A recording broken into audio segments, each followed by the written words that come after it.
Hello and welcome to another video on Pidini doing stuff and filming it. Now I wanted to be out on the bike today. I've got a 3-day weekend which I don't get many of, but it is miserable as fuck outside. I mean, we had a hell of a storm last night. Thankfully the rain has stopped, but it's still freezing cold and there's still a lot of wind, and I just don't think I'd enjoy the ride that much. The wind is dying down, so maybe I'll go out a bit later, but for right now we're going to have to do something indoors. So I have got a box of stuff. Let's see what's inside it. Right, let's have a look at this. So we're going to be doing this on my little workbench. If you want to know how good of a bench this is, I did do a product review, unboxing video. If I remember, I'll put a link in the description. If not, there's a whole playlist of my unboxing videos. So let's have a look at this. I'll move my cup of tea out of the way so I don't spill it. Now we're doing this indoors in the conservatory. So the tappity is the dogs that you can hear. They're curious as to what I'm doing. What am I doing, actually? What am I doing? Who's all like? Right. And if you hear any sort of wind noise and the roof creaking and such like I said, there's a storm outside. So we've got here fairly standard British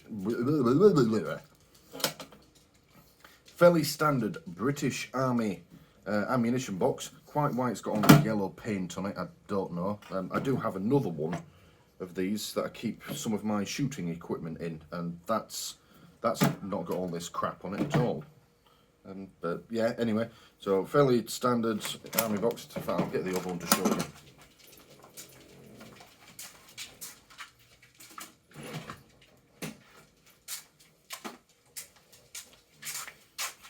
There you go, look.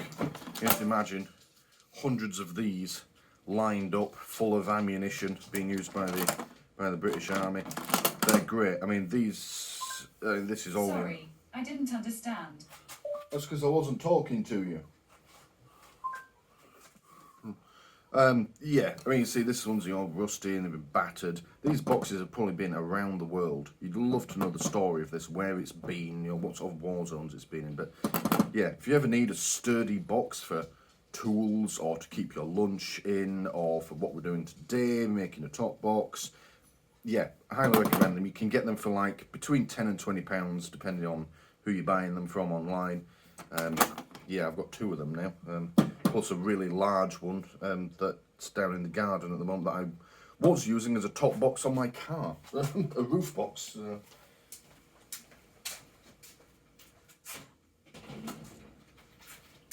Yeah, highly recommend them. But yeah, quite why this one's covered in yellow paint, I don't really know. Maybe it was used to store blanks. I know they use yellow to denote like safe ammunition. I can't read what it says on here. Something 8'd brass bellow 12mm. Who knows? It's been green and then it's had yellow painted over it, and then there's evidence that someone's put black paint on top of the yellow paint, and there's the remains of some sort of sticker on it as well. Who knows? None of this is really important for what we're doing today. Indoors, or inside rather. Inside, it's actually in remarkably good condition. This mustn't have been a very old one. So the paint inside is perfect. It even has, obviously, I have to tell you this, you can't smell it yourselves, it even has that new paint smell to it. This rubber seal along here is in pretty good nick, and yeah, it smells new. I don't think this is very old. I think it's rusty on the outside because it's been, bashed around and whilst it's been in use and then stored outside, but that's what these are for. Inside, it's in pretty good nick, certainly better condition than my other one. Right, so what we're going to need for this, so we've got, first off, we've got these clamps. These are M8 45mm U-bolts. These are what we're going to use to attach it to the back of the bike. I will show you when we get to that as best I can, but like I say, it's windy as fuck outside, so audio won't be terrible. I'm going to try and do as much of this indoors as I can.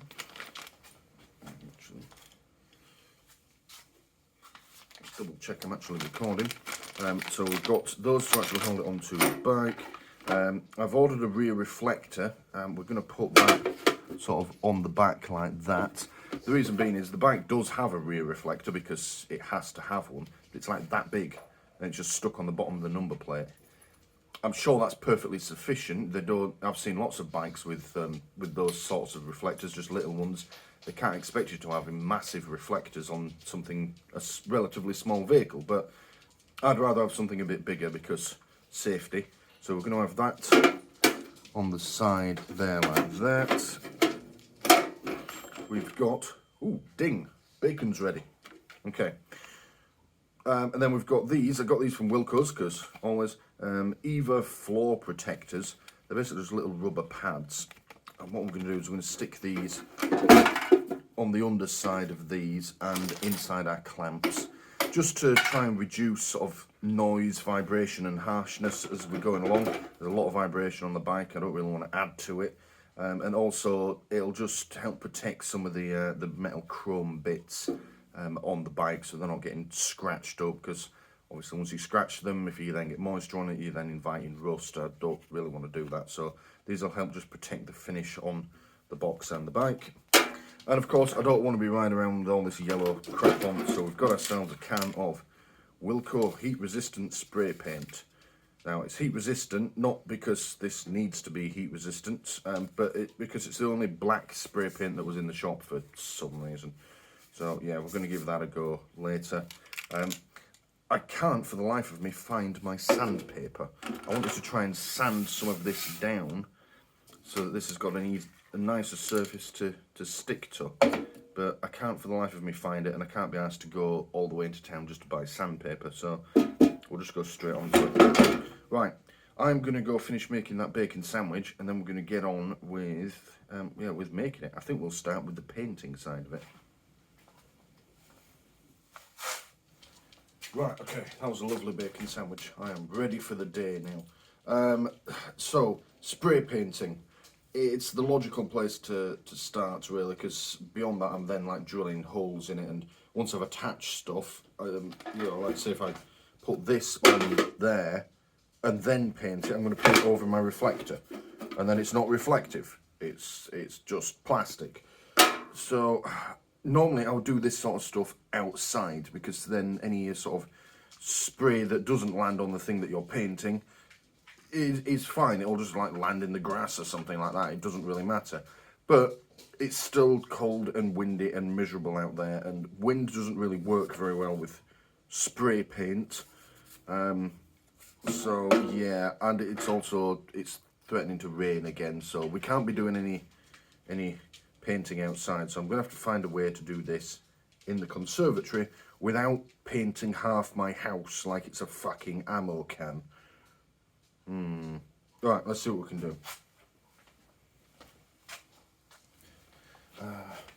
Right, so let's put that one out of the way. And yeah, we're going to use this banana box, I think. And yeah, got this from Costco. They're quite useful things to have. Yeah, what we'll do is we'll plug up the holes with something, and then we should be able to just spray in here. As long as we're careful not to go too mad with it, it should all stay in here, because I mean this, yeah, if I'm spraying like that, it's not like I'm going to be spraying it from a distance. I'm going to spray it up close, get plenty of paint on it. I'm not too fussed about the finish on it. I want this to look sort of rough and ready. There's a reason I chose an ammo box for my top box rather than just buy a top box, but yeah, I do want to get rid of this yellow because it's gross. So yeah, okay, let's find something to plug these holes with. Giggity. Right, that'll do. So we'll use some of the crap that comes through my door. So we've got savings for your winter cravings from Sainsbury's. We've got a Papa John's pizza menu. Buy one, get one free.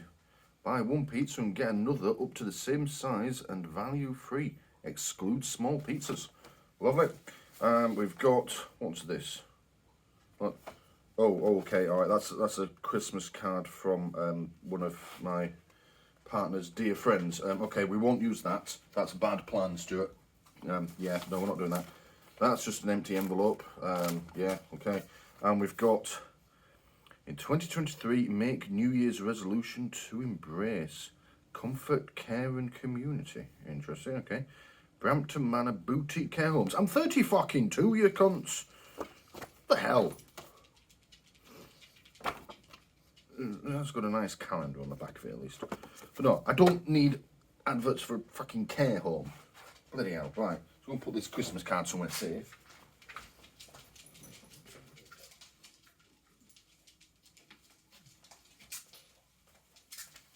I know Christmas is long gone by the time I'm releasing this, but, you know, it's a present from one of my partner's dearest friends. They live all the way out in the States, so I probably shouldn't cover it in spray paint. I'll let them deal with that. Alright, so sellotape, and yeah, I'm basically just going to tape it over the holes like that.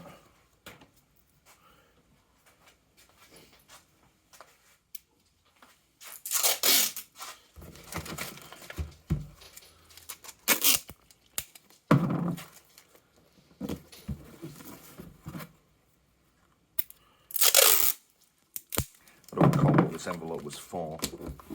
I think it had a letter from the pet insurance company.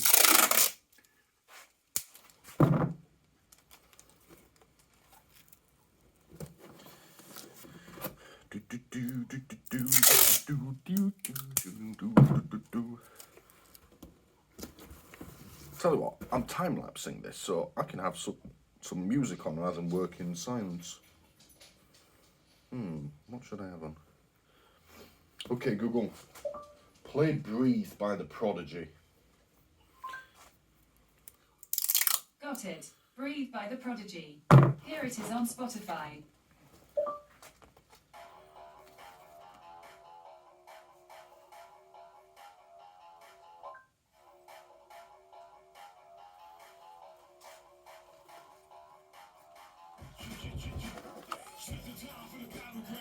No, this isn't right.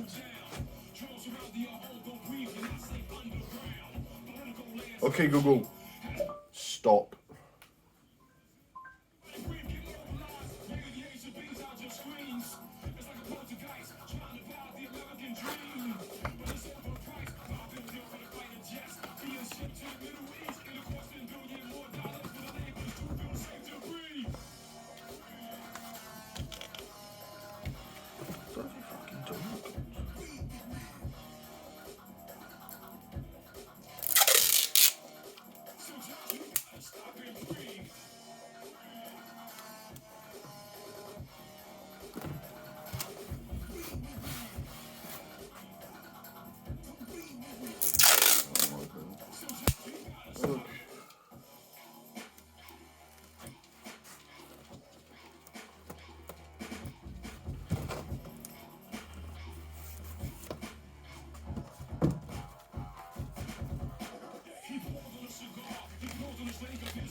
I want this first.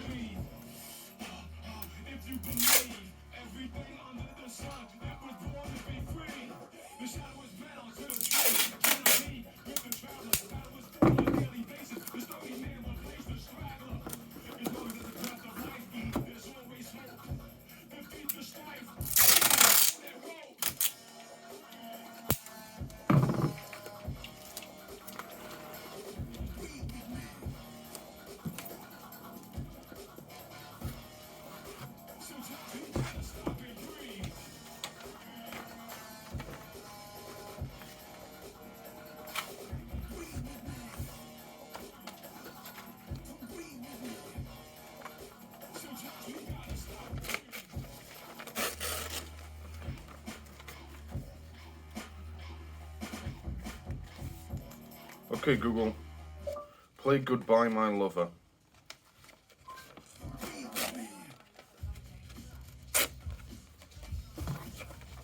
Sorry, the music stopped since your Spotify account is being used on another device.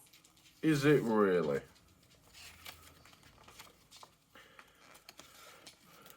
Okay, Google, move music to the conservatory.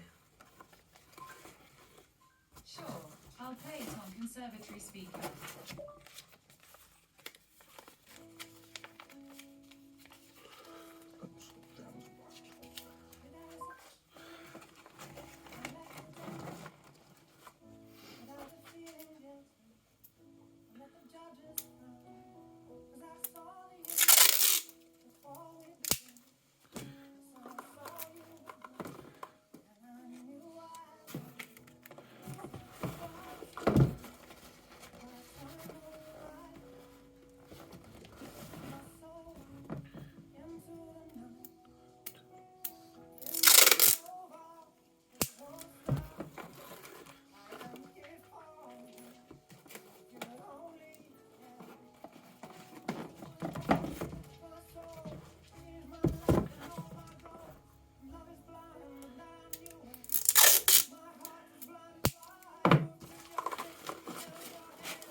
Goodbye, my lover. Goodbye, my friend.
Right, that'll do. Those holes can stay because I need something to carry it with. But yeah, we've plugged up the holes. Oh, that's Bella barking at the postman. Whatever. Just scare him off with her massive ears. Yeah, we've filled the holes, so we're ready to paint. I've realised as I was doing this, I should probably change because I'm wearing the jeans my partner bought me for Christmas, which was about 2 weeks ago, and then the t-shirt and the jumper that they bought me for my birthday last year.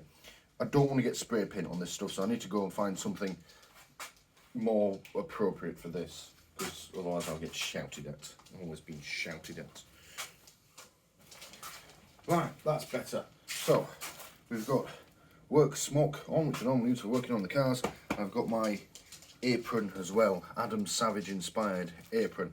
Unfortunately, I can't afford to buy one of his aprons because they're quite pricey. I mean, I'm sure they're brilliant, but they're way out of my price range, and I don't have the skills to make one, so I ordered this, which is actually pretty great. I like this.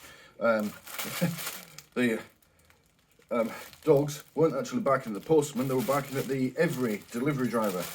I ordered this high-vis vest to wear while I'm biking back in November. It's now the, what are we on? It's now the 13th of January. Good job, Every. So, the frustrating thing about that is I messaged the seller. Dogs!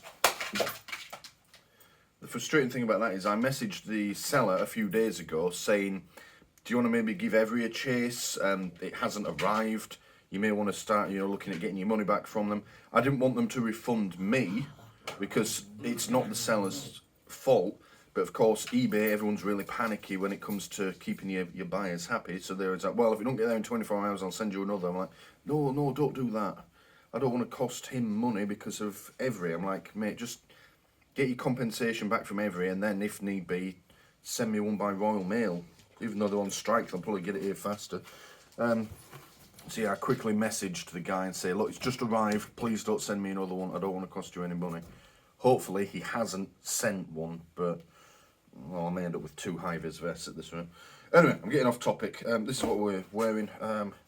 Right, we may as well just get on with it. Yeah. Okay.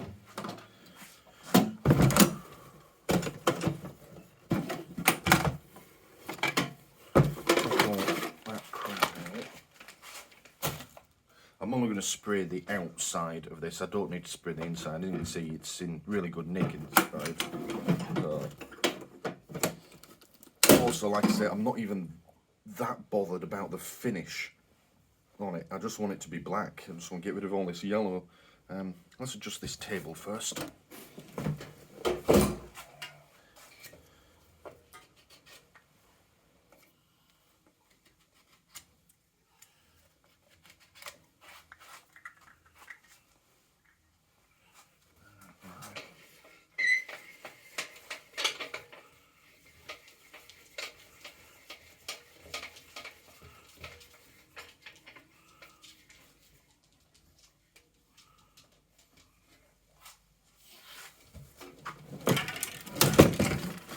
Better. Right, so destructions. Our heat resistant will rejuvenate old metal. Good. And give it a new lease of life. Strapped to the back of a motorcycle. Perfect for barbecues, stoves, fire pits, car parts, and any metal exposed to extremes of heat up to 650 degrees Celsius. For months, if it gets that warm, yeah, I probably won't be out riding. It is tough, hard wearing, and easy to use. Splendid. Right. I suppose this could be a review of Wilco heat resistant spray paint while I'm at it. Okay. Directions for you to achieve the best results. Prepare the surface before painting. Make sure surfaces to be painted are clean, dry, and free from rust, loose debris, grease, and dust. Well, it's free from all of those things except the rust, but not a lot I can do about that. I mean, I suppose I could get the pinwheel out and shave them down a bit here on the lid. What is it, Muffin? Okay, alright, now tell me what, we'll do a proper job because the weather's getting worse again now. I don't look like I'm going out today, so... Alright, let's just try and scrape some of this rust off first, shall we? What do you want, dog? What?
What is it, Muffin?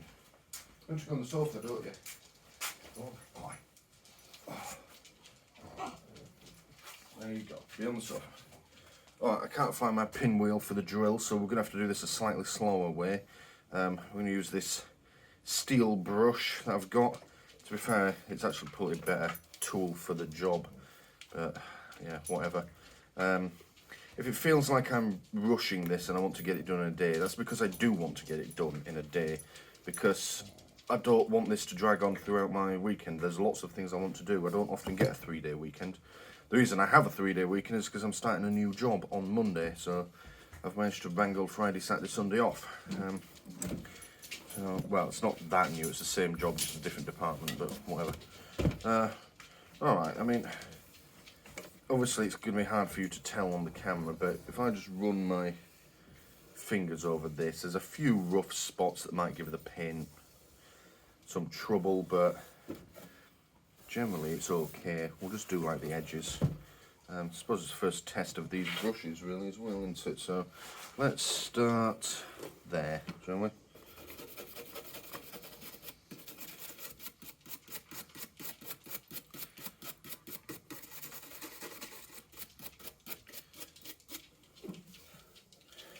That's working really well, actually. The rust is coming straight off. Yeah, I did a product review of like 3 different things in one go, and this was one of them, these brushes. Yeah, alright, fair enough, they're good at these.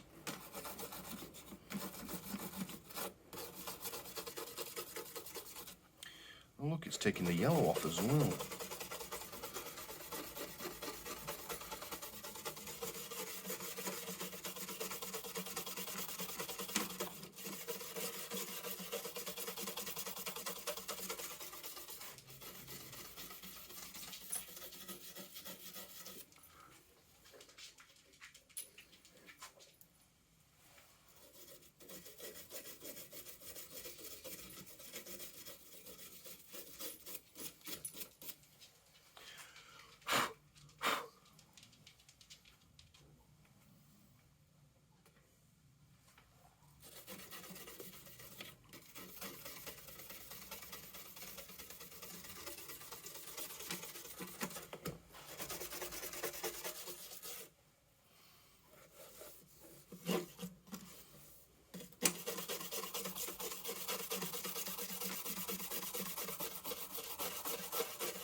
That's interesting. This paint that they've put on it must have just been some really cheap and nasty spray paint, because it's coming more or less straight off with a bit of brushing, but the green underneath stays on. Yeah, I can't for the life of me find that pinwheel. It would get this job done so much faster. We may even be able to restore it to its original green colour. But I swear to God, I buy tools, use them once, and then they just disappear into a fucking void in this house.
Alright, well, trying to find my pinwheel. I found my sandpaper.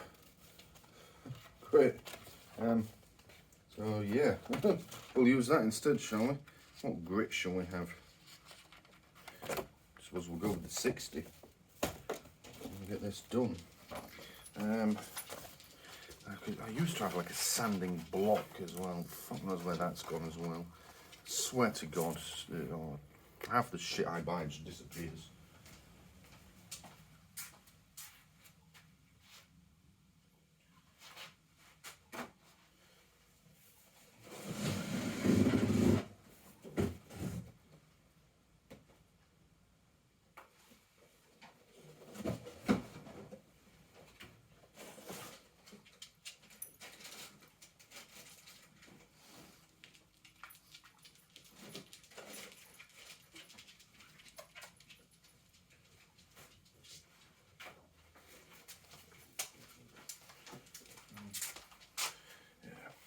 At some point in the summer, and I do want to try and get it done this summer, we're going to be doing a renovation of my shed. It's in pretty poor condition. It's a wooden shed and it's getting quite old now, so naturally, of course, the wood is starting to deteriorate. But we've got a boatload of spare timber in the garden that I'm not doing anything with, so we're going to do a renovation of the shed, and it's a workshop inside. It'd have been perfect for this sort of job, but at the moment it's unusable, so I'm doing this in here, part of the reason anyway. Yeah, a lot of my tools will probably fucking turn up in there when we do that, so right, let's try this sandpaper then.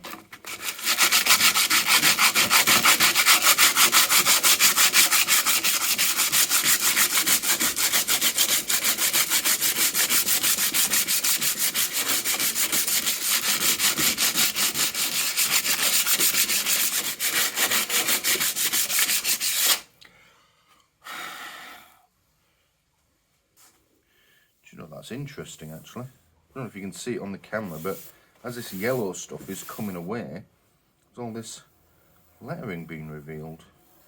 You know, I might just keep going with this and we'll see what we can discover.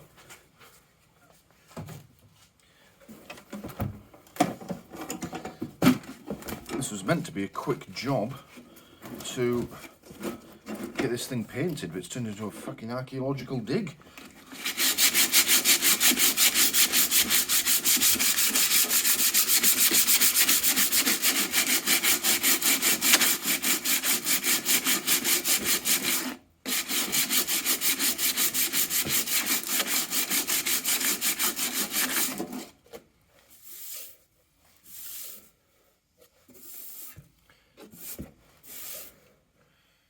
Do you know what I'm thinking?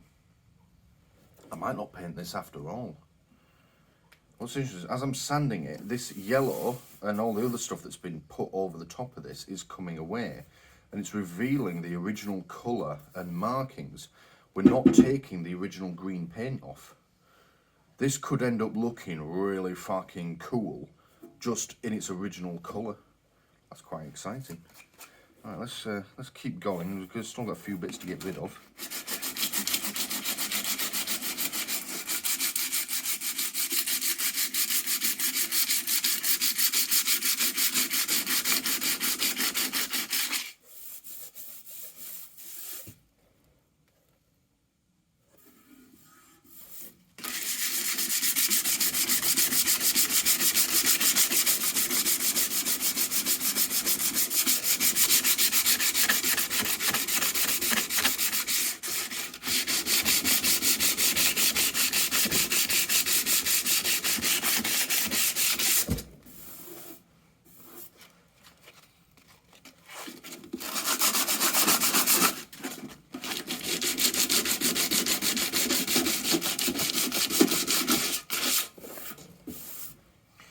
Look at that. What does that say? So, 870 RDS, 5.56mm, 70 grain.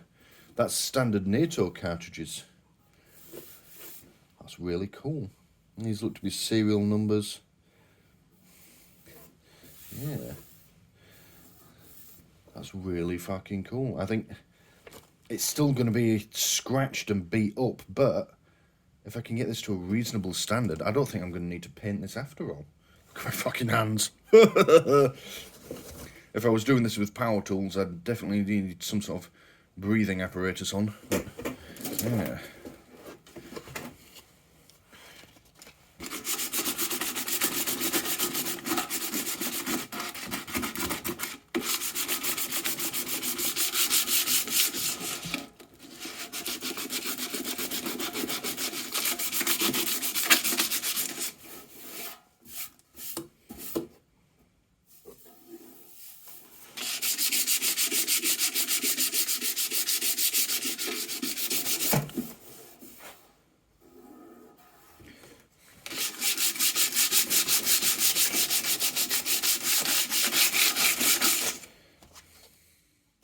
Right, let's just get a damp cloth and see if that helps.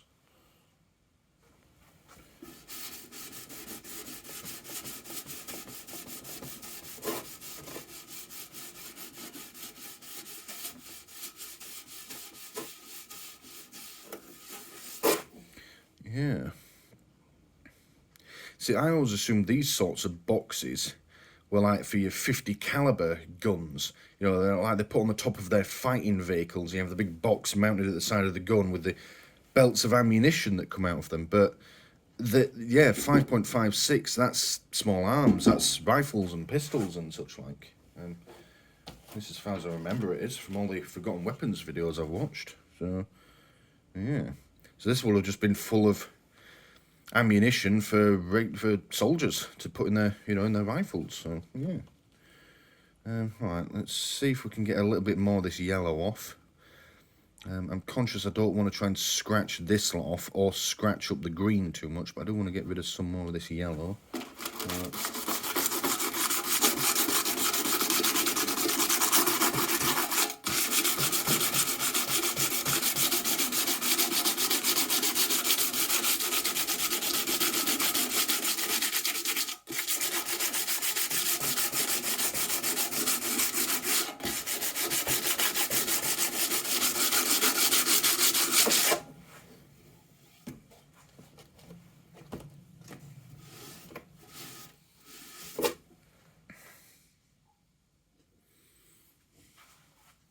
Alright, you know what, we'll come back to that. It's not perfect, but we'll see what it looks like when it dries.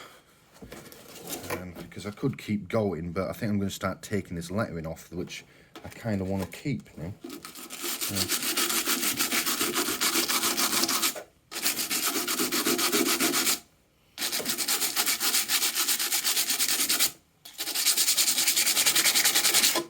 Yeah, it's just fading the lettering away now, which you don't want to do. I'd rather keep a bit of the yellow so I can keep some of the lettering. Sweet. Let's try the other side.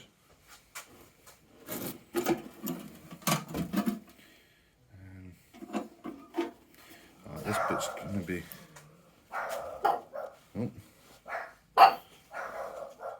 Is it the postman again, dogs? Is it? Have they come to murder us brutally? Are you going to savage them? Yes. Alright, this bit's not going to have any markings on it. It's going to be fiddly, but let's just...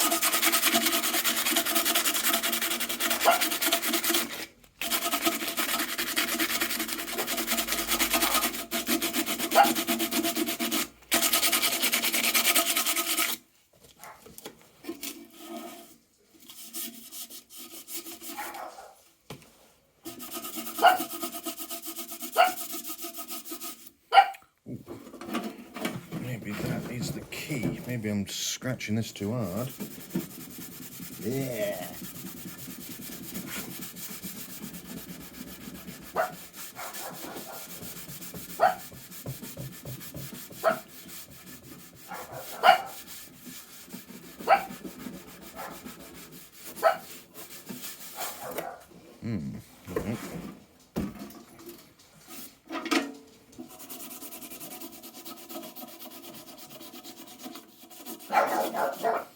Okay, maybe I don't need sandpaper for this. This yellow paint just seems to wash off. Okay.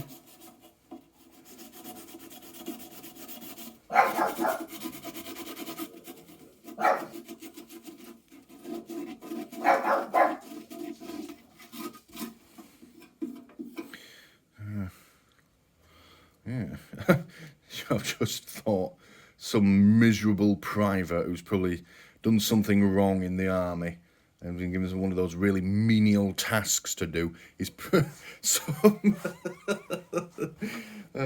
One of his officers might see this video and think, you know what, I'll get the privates to clean the ammo boxes. That's fiddly. There you go, private, there's 500 ammo boxes there, all covered in pointless yellow paint. Clean them. I want them green by dawn.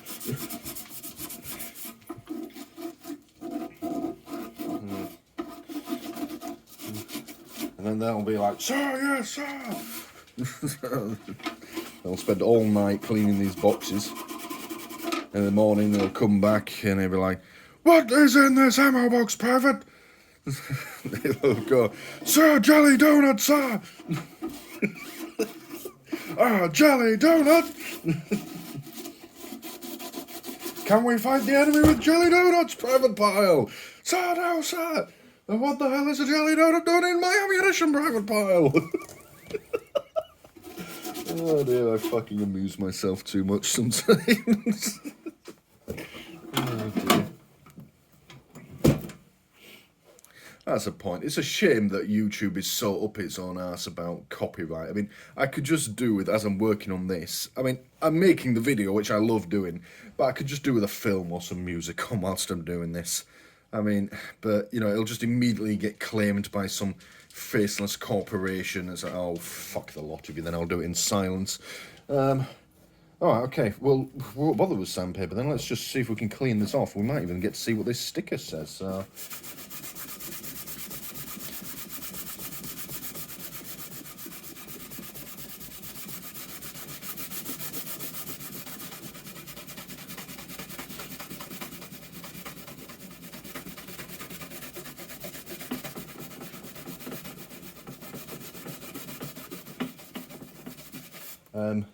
'S'. Got some more markings here.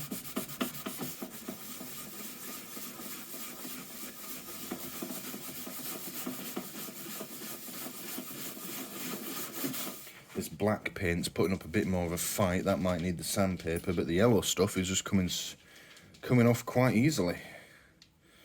Isn't that right, Archer? Yeah.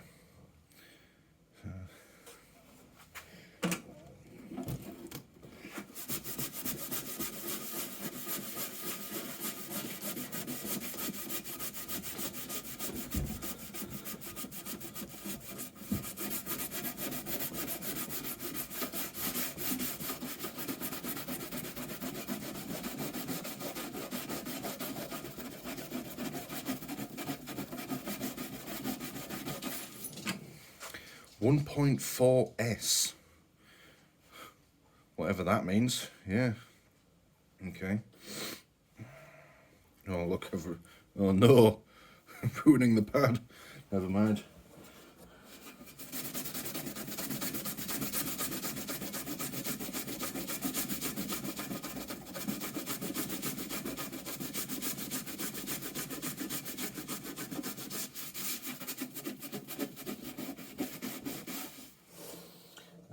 Yeah, so what do these say? They're 1.488 kilos. This box alone weighs more than that, whatever that means. UN, it's just a load of serial numbers. Yeah, 40Y1980GB, I'm assuming that means Britain made. UN, United Nations. Yeah, okay. Right.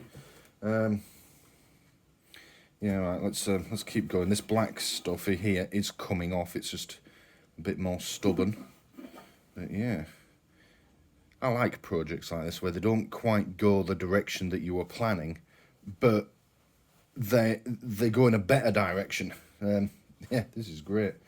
Right, I'm gonna need a drink soon though.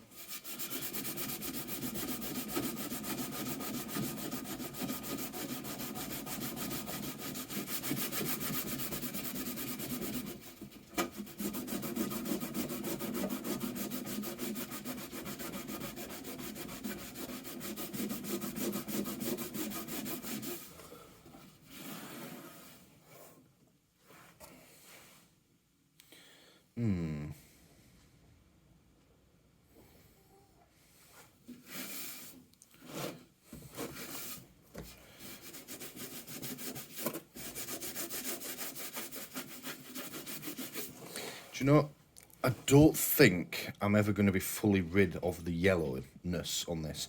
Like, this lettering is yellow.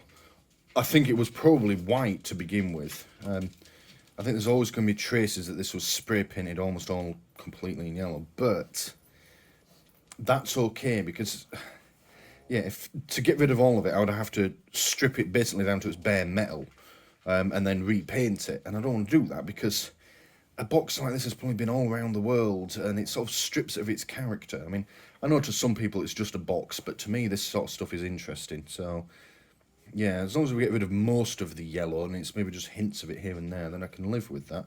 I do want to get this black paint off though. Let's see what this says underneath. Then it says carry, and then we've got UN 0 something.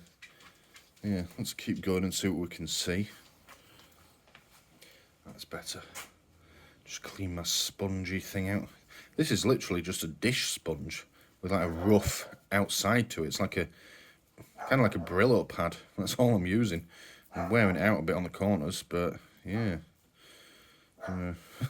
Interestingly, this is actually better for cleaning ammo boxes and getting paint off things than it is for cleaning fucking dishes.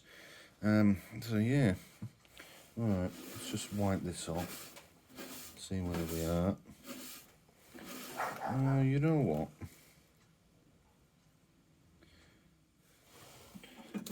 The lid's closed.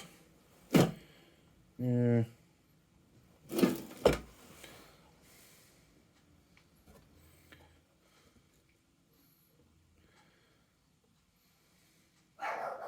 Alright, we'll do a little bit more scrubbing, see if we can get some more of this black paint off, then we'll call this side done.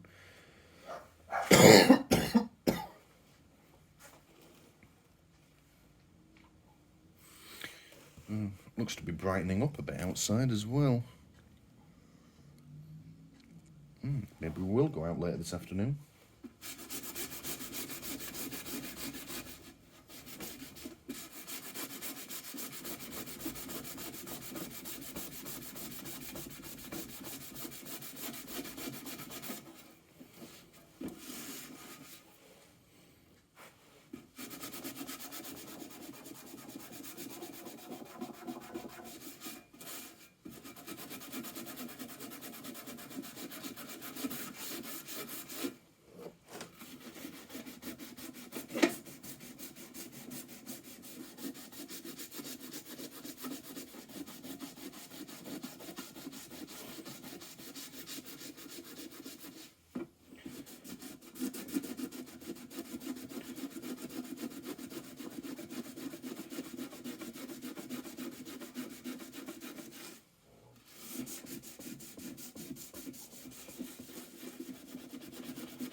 For some reason this top strip of black is proving really stubborn to get off.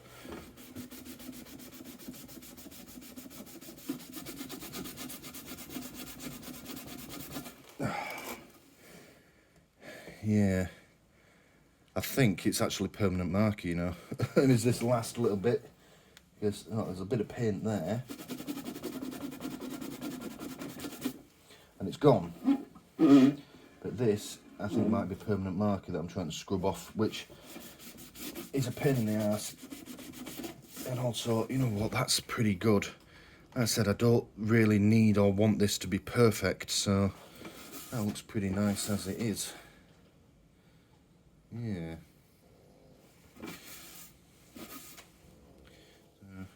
I'm sure there are people watching this now who are screaming, oh, do you really want all that on your motorbike? You might get pulled, the police might think you've got bullets. Well, A, no, they probably fucking won't.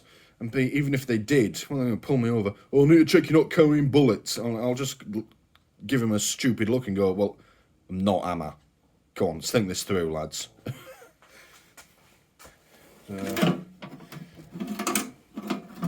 I know the police do tend to have a bit of a bullish attitude and they'll believe all their own stupid ideas, but they'll open the box, see that it's full of sandwiches, and they'll be like, did you really think I was carrying bullets?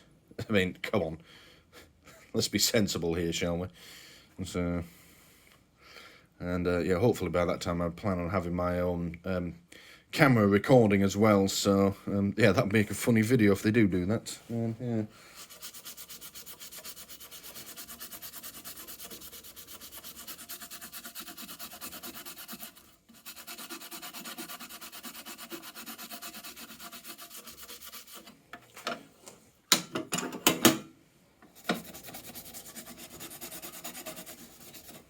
That bit's okay. Let's just get this bit of yellow off here.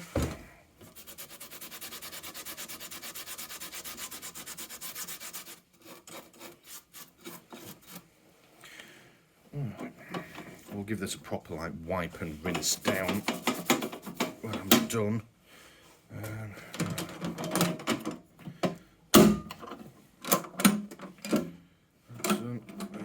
Yeah, I'm not going to bother with the bottom because you're not going to see it and it looks alright as it is. Yeah, that's looking pretty good. Oh, that side I could do with a wipe down. Oops. Yeah, that'll just come straight off. Alright, that's fine. So I've just got this back side to do. And then the lid. Now we can move on to the next stage.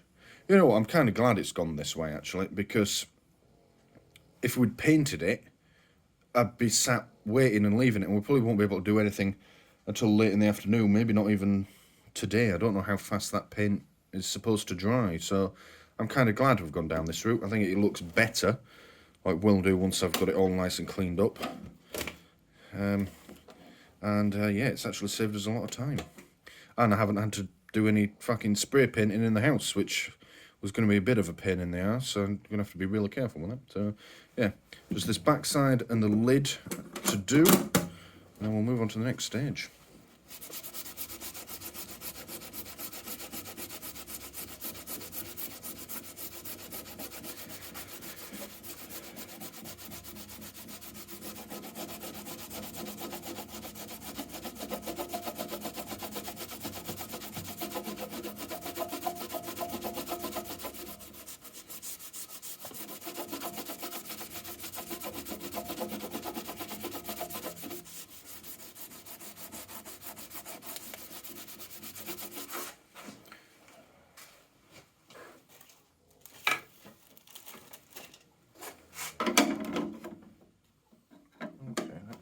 As well, actually, couldn't it? I'm just thinking to myself, I was planning on mounting it sideways on the back of the bike, so the bike's, you know, this way, because yeah, then I can just stick that on the side like that. But now that I've uncovered all this cool lettering, I don't really want to cover it up with this thing. So what I might end up doing is mounting it lengthways instead. And that looks like it will just about fit. Because I still want the reflector on, definitely. Because for the reasons I explained earlier. So, yeah, okay, we might do that. Again, I like when projects evolve as you're doing them. This is great. If you can't tell, I'm fucking really enjoying myself right now.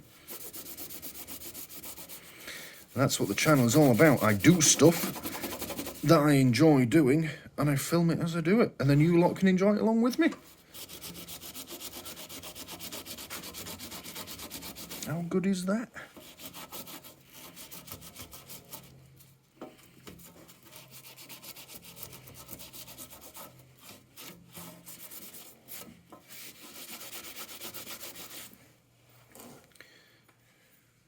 Okay, right, yep, that'll do. I mean, you're not going to see much of the back anyway once I put the reflector on it. But, yeah, I may have over-sanded that side. We've lost some of the lettering. If I'd known this was going to take the yellow paint off, I'd have started with it. But that side still looks pretty good, though, look. Yeah, alright. Let's do the top. Just going to go give me sponge another rinse.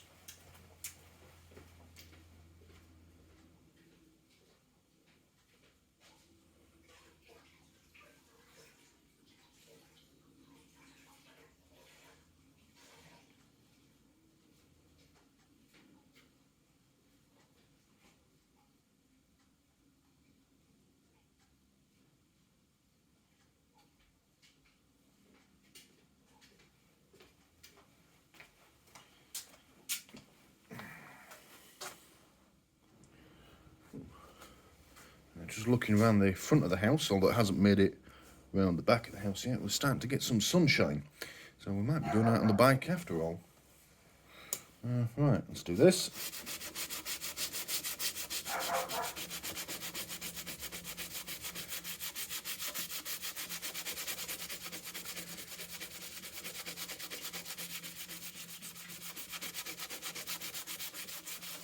Oh, this stuff's proving a bit more stubborn. I don't know if it's sticking to the rust that's here on the top, or if they've just gone a bit heavy on the paint. Probably a combination of both.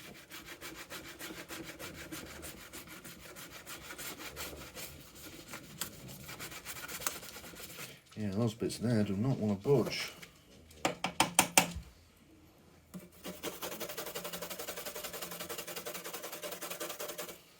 Not even with the wire brush.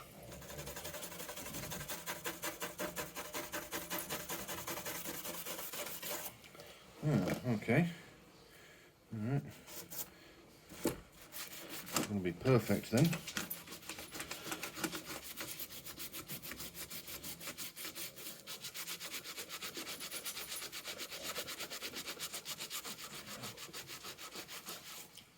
Yeah, this is it's putting up a fight now, is this paint.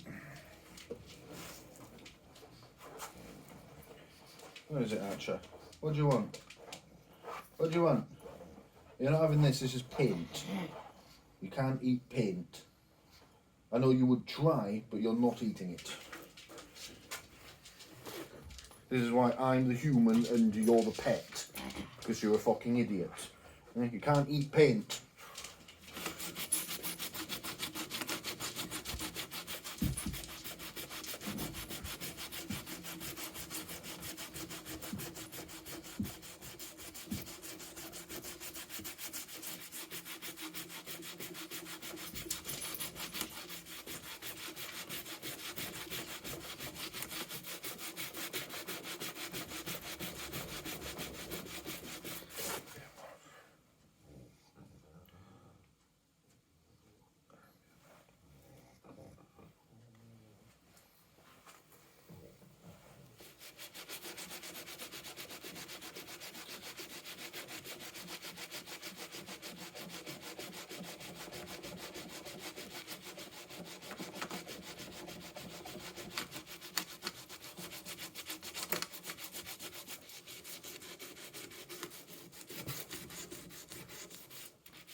Alright.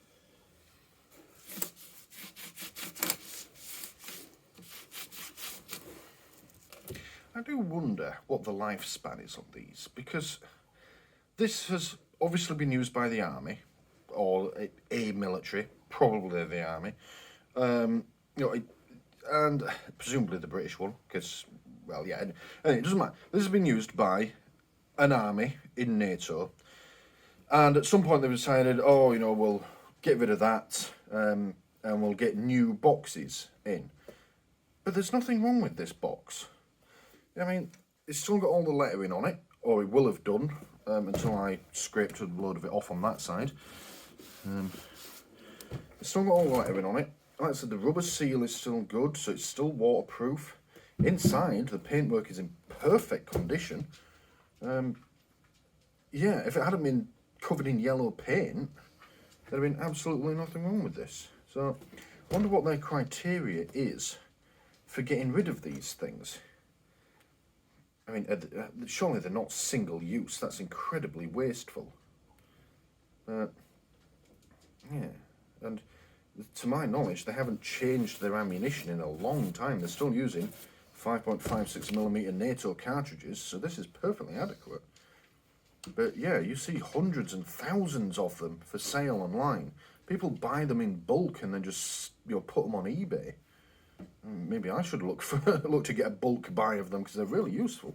But yeah, I wonder how much the army spends on these boxes, and why does it choose to throw them away when they're, yeah, it's a bit rough and tatty around the edges, but it's still perfectly functional. I didn't know the arm was all about looks. It was more just make it work. But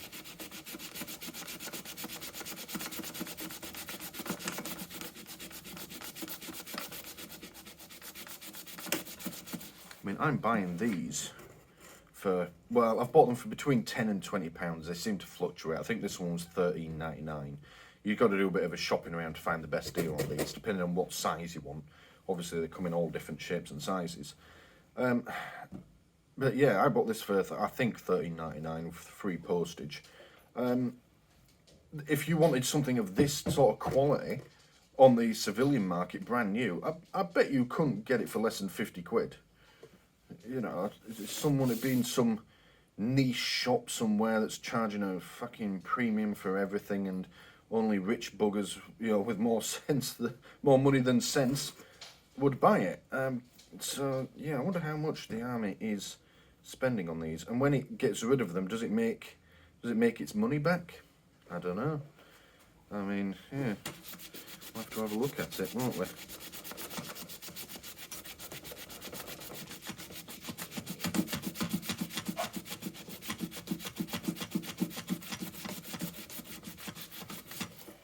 See, next time it's like an army surplus sell-off. See if I can go down and get myself like a pallet of these things. That'd be really cool. I mean, my partner would probably disagree because it's yet more junk that I'm bringing into the house, but I mean, I could sell them off on eBay. So.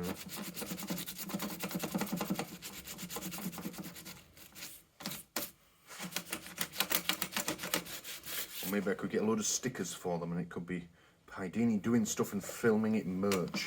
Won't find any more fucking YouTube channels out there with ammunition boxes as their merchandise. Build your own top box kit.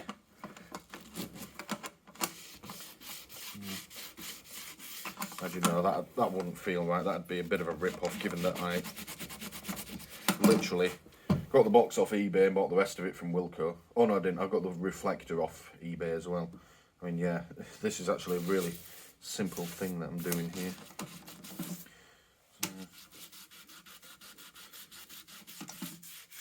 Alright, I think we're there. Let's go and give this a rinse off, shall we?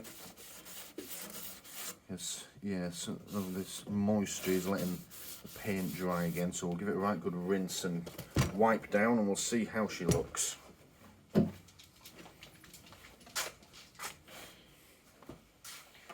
there we have it. Look at that. Now, it's not 100% perfect. I haven't managed to get all of the yellow paint off of here, but that's fine because I was starting to lose the lettering. I'd rather have hints of yellow and more of the lettering. Interestingly, you see around the edge here, it's down to bare metal. I don't think that was me sanding it. It might have been, but yeah, nice shiny metal bits there. That'll give us a nice rusty edge eventually. Again, fine, that's the look I'm going for, a little bit of rust here and there. Yeah, the lid is probably the worst bit. It's got the most rust on it, and some of the yellow bits were really stubborn, they weren't coming off, but again, that's not the end of the world. Yeah, this side has probably come out the best. Yeah, I managed to get that sticker nice and clean, it's intact. Cartridges, small arms, UN, yeah, look at that. Yeah, what I might do, oh look, I haven't cleaned that edge, never mind. Yeah, what I might do is look up what these symbols, what the codes mean, and I'll do a little segment at the end if I manage to find out anything concrete about them. But, yeah. Alright, so next stage, we need to start getting this ready to go on the bike. So there is just one thing I want to check first, and that's which way round I can mount it. I wanted to do it that way because, well, I'll show you in a minute, but there's the bike has a back seat to it, and there's like a backrest here. So I may not have the space to mount it on and still be able to get the lid open fully, so it might have to go that way. So I'm just going to do some checks on that, but I want to mount it that way. If that's the back of the bike, and then we'll have the lid open that way. Yeah, let's see if we can make that happen. Right, this is what I mean with it. So this is where we're wanting to put it. This is what, you know, where it's designed to carry a top box. We've got this backrest here, which is angled back slightly, so it's encroaching on our space. So we've only got space for a very small box here. That's part of the reason I chose an ammo box. They're actually quite small compared to regular top boxes that you can buy. Now I could take this off, but I think it's going to look a bit weird then having the seat there and no backrest, so I'd rather not do that. But yeah, so the original plan was to put it that way, like that, because then it clears this, we can still get the lid open.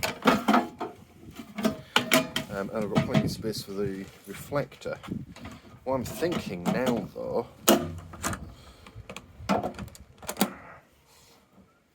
yeah, you see, I can't put the reflector on that end because that's where the buckle is, so it has to go that way. Problem is then to get that open, I need that amount of clearance, so it's going to be hanging out by that much. Yeah, I'll show you that. That's too far. That just looks really daft. And looks like it might fall off. I mean, some top boxes do hang out that far, but I don't really want mine to do that. So yeah, I think back to plan A, just mount it that way. Which, as you can see, move the camera over. We clear the back of the seat and we can put it right on the edge. But that looks alright. Let's zoom out. There you go, look at that. It's alright. Excuse the mess of the garden, but that don't look too bad like that. Okay, yeah, we'll have to just go with that way then. Right, here's what we're going to do. So, we can't have it lengthways, because, as I just showed you, it's going to hang out way too far over the end of the bike. I mean, could it be done? Yeah, I could certainly mount it securely that way. It wouldn't be dangerous in any way. I just think it looks a bit silly and a bit unnecessary. So we're going to go back to plan A, which is widthways. It's going to be that way. And the reason being is, if you imagine, this is the back of the bike, so handlebars behind me. We drive on the left in the UK, so it's just yet another thing. Say I pull over at the side of the road. Now, I'm unlikely to do this. If I'm going to stop, I want to go in my top box, which, let's be honest, is going to be carrying my lunch and pretty much nothing else. I'm going to find somewhere safe to stop. But let's say I did have to stop at the side of the road for whatever reason. I want to be to the left of the bike, so the traffic is the other side, so I'm not stood in traffic. I mean, it's very little protection. You know, if someone's going to hit the bike, chances are they're going to hit me as well, but it still gives me, 2 or 3 feet worth of extra safety. So it will go that way. We'll put the reflector on this side, which is okay actually, because where I've sandpapered it, I have actually scratched up the paint quite a bit and lost some of the lettering. So putting the reflector here isn't going to be the end of the world, and we still get to keep some of the better lettering on this side. So it's going to go that way. So imagine I'm stood here, I'll flip that open that way. The other thing as well is the kickstand is on the left hand side of the bike. So let's say I've stopped and I haven't put it on the main stand for whatever reason, it's just on the kickstand. I flip this open, and you see that lid is quite hefty. The metal on this lid is like double layered, it's thicker than that. So if I suddenly fling a load of weight over, the bike is already leaning towards me. So it's unlikely that me flicking the lid open is going to be enough to tip 150 kilos worth of bike on its side. But again, it's just belt and braces. The bike is already leaning this way, so it's going to be a lot harder for that to tip the bike over. So yeah, we'll do it that way around. So we will start. Let's get the reflector on first, shall we? But first, cup of tea. I'm parched. Actually, better idea. Rather than having another hot drink, because I drink far too much tea and coffee. Especially coffee when I'm working. Probably going to do myself an injury. Yeah, if you haven't tried them, Rubicon Raw Energy. These are gorgeous. I mean, they're energy drinks, you know, high in caffeine and everything, as you would expect. But they don't taste like energy drinks. They don't have that sort of chemically taste to them. Now, I don't mind that chemically taste. I will quite happily drink, you know, Red Bull and Monster and such like. But these taste like you're just drinking fizzy fruit juice. This is the raspberry and blueberry one. My favourite is one I had yesterday while I was working. Yeah, it was mango and orange or something like that. Mango and something. But yeah, really nice and quite refreshing as well. I do sometimes find energy drinks, I need another drink to go with them to rehydrate me. But yeah, these are really quite refreshing. So yeah, I'm going to have this instead of a cup of tea, I think.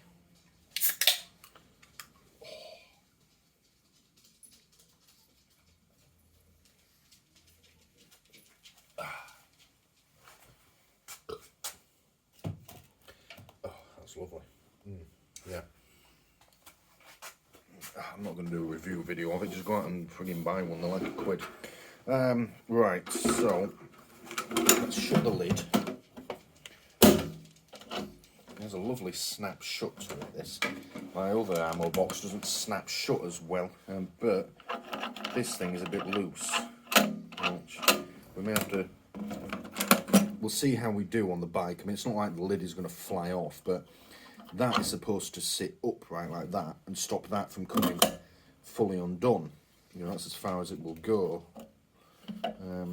But if I'm riding along, yeah, that drops down.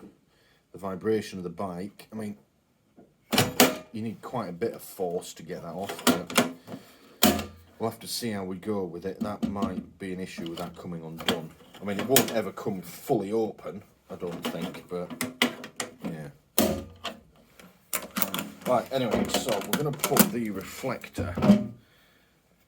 Now, the lettering is better on this side, so rather than just put it centrally, I think it would look okay if we put it off to the side like that. Now we're going to cover that up, which says,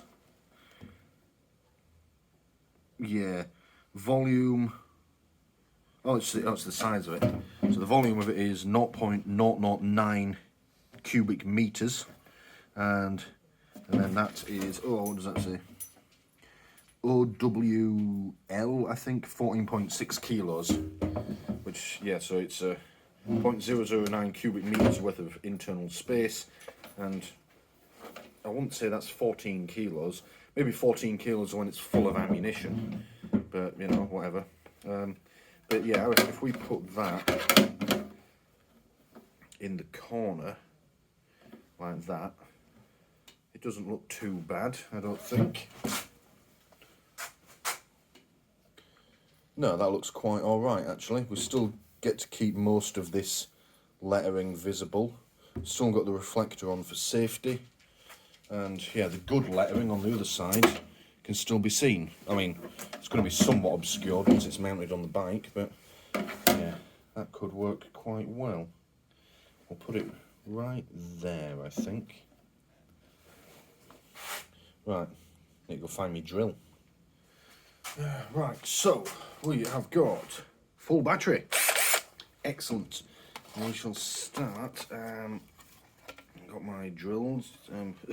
Already got two fucking drill bits missing. I just can't seem to hold on to drill bits. Let's start with a 4mm. That's gonna be. Could probably go a bit bigger.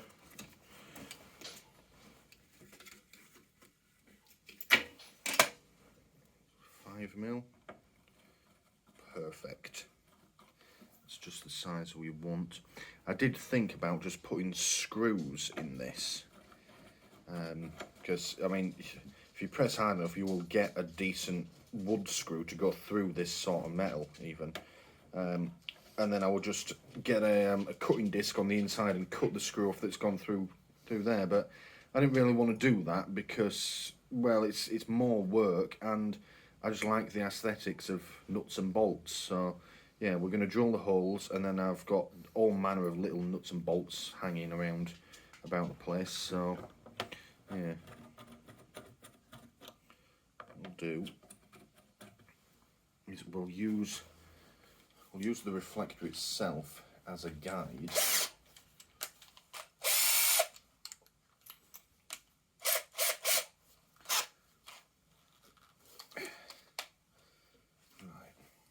Start off on low speed, drill setting, maximum torque setting.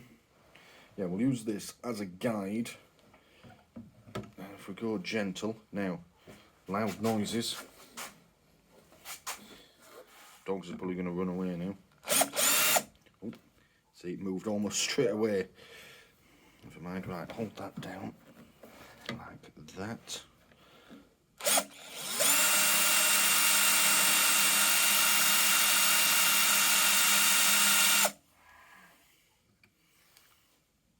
Alright, that's barely making a dent. High speed it is then, bollocks to you. Alright.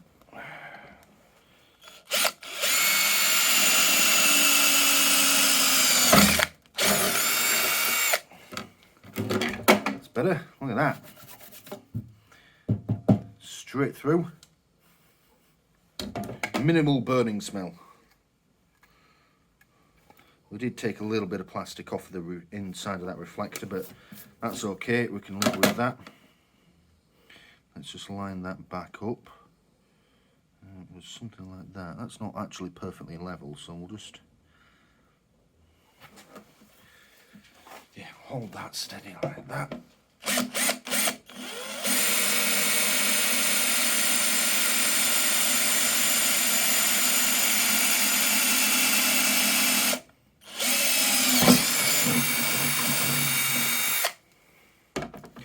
Interesting, we're taking even more plastic off there.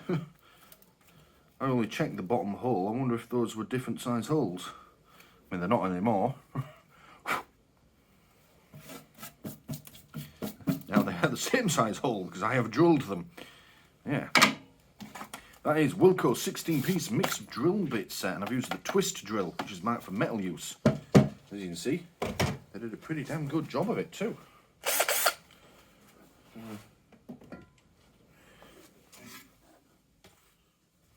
One day it'd be nice if, yeah, one day wouldn't it be great if Wilco came to him and said, "Stu, you seem to have bought literally everything in our shops." So, yes, I have.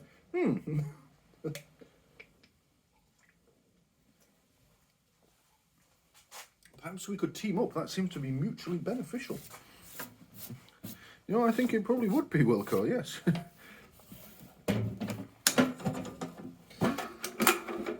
On the inside. Oh, we've got a little bit of a burr of metal. That's okay. We can just file that off.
I think my files might be down in the shed at the moment though, so never mind.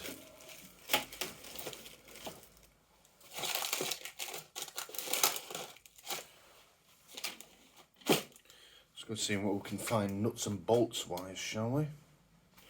Right, hopefully these are going to fit, because these are ideal. What these are, come around and show you. These came with, well, they were spare with the number plate for the bike.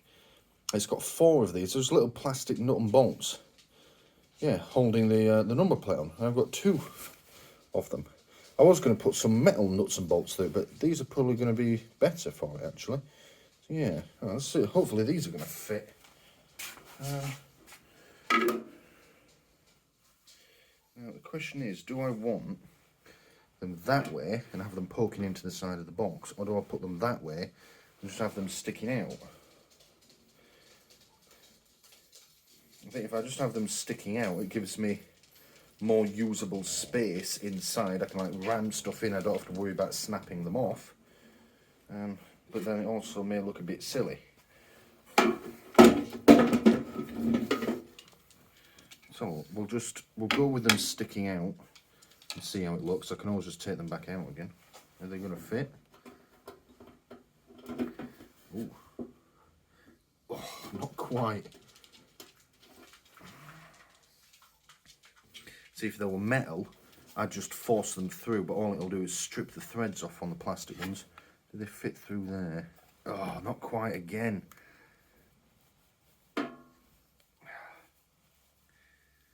Now you see, will they go through there? Right, we're going to have to try and widen this hole out then, aren't we? Giggity.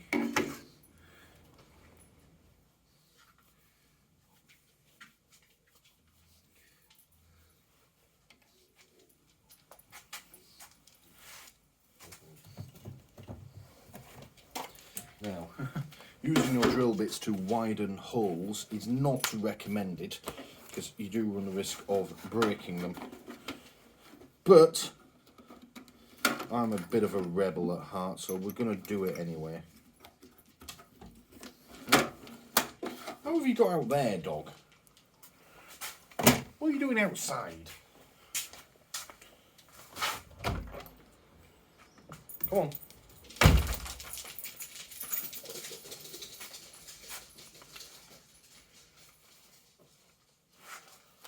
Yeah, so you just... Ooh, loud noises.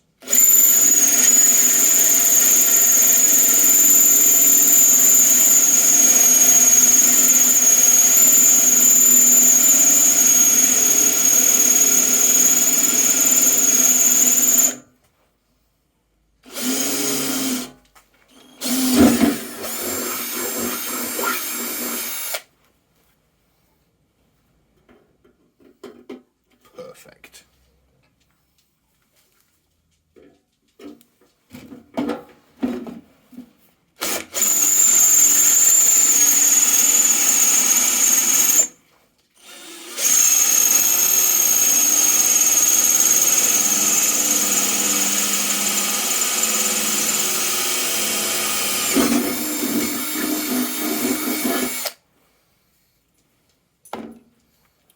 Excellent. Now I should probably do the same for these.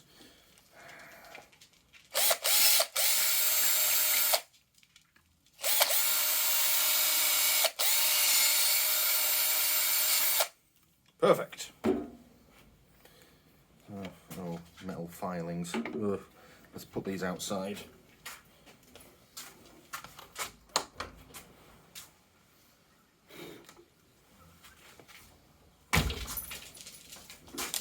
Oh, bloody hell, I'm looking at my bolts off now. Get off them, dog. They're not food. Right. Let's undo these.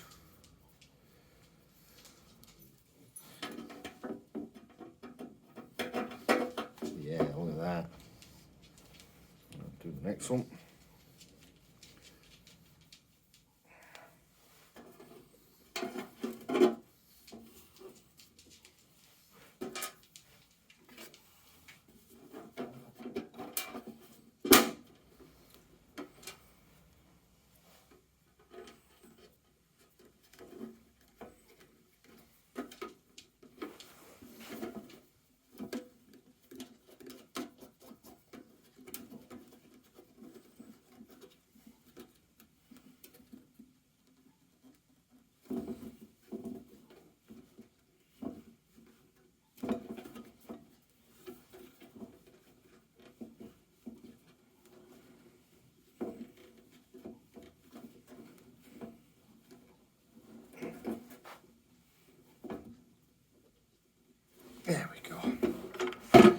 You know what? That doesn't look too bad, I don't think.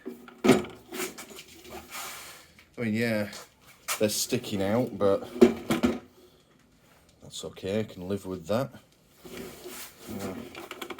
And on the inside, look, there's minimal intrusion into my actual space. So, and say I just rammed a load of stuff in there. If that was on the inside, I'd run the risk of snapping them off because they are only plastic.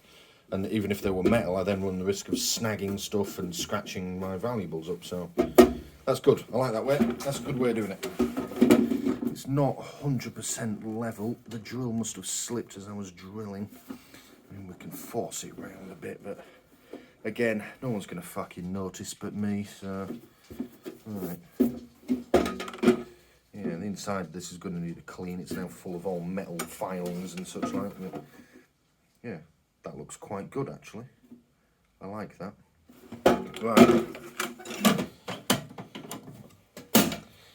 Next stage, mounting it. Now this is kind of a critical thing. So far we've done appearance and we've put a reflector on. This is the actual safety critical bit. We need to get this right. It needs to be secure and very firmly attached. I don't want this rattling or shaking around as I'm riding, partly because it's noisy enough as it is, this bike, and you know, say I put like my phone or my camera in this, vibration's not good, so this needs to be on properly, and yeah, but it also needs to be in a way that it doesn't damage the bike or anything like that. So right, we need to go back out to the bike, offer this up for fit, and work out where we're going to put these holes, and also which way round we're going to do these.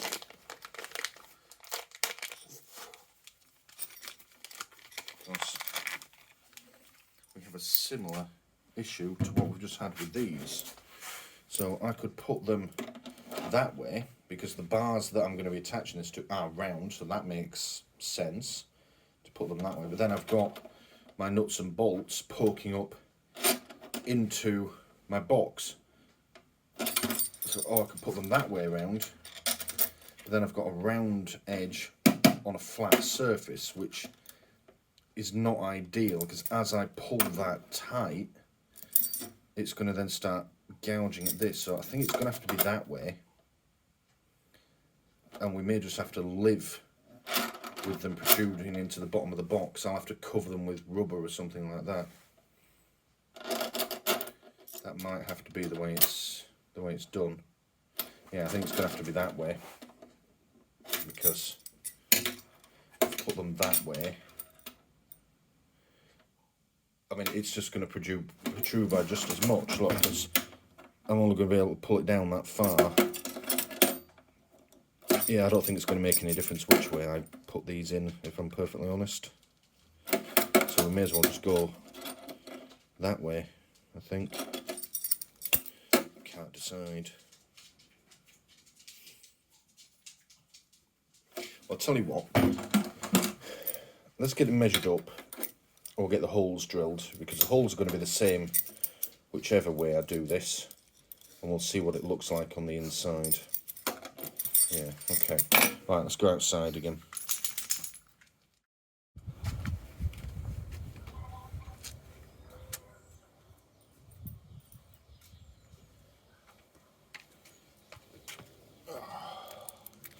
Right, so let's get, well, this is looking pretty cool already, look at that. Certainly matches the image of the bike, doesn't it? Right.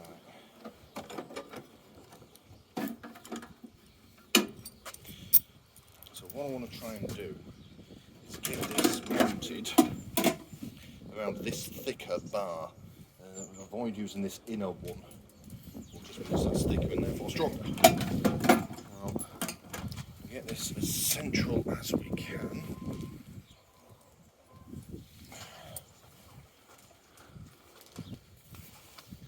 Like that. And we'll offer these up and mark the box with permanent marker.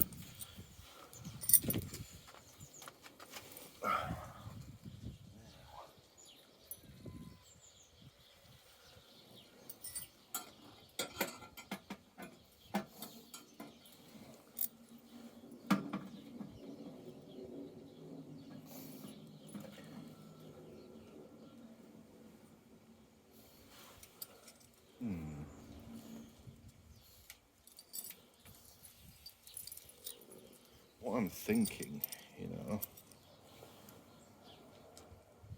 Yeah, like that on the corners of the box.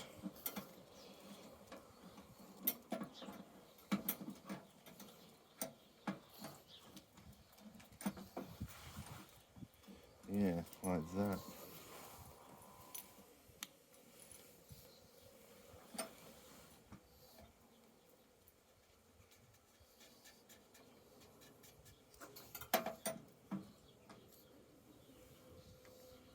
And what I want is I want the clamp to miss this bit. So we'll just angle it over slightly. And we'll do it there. Yeah, like that. That should work. Let's do the other side.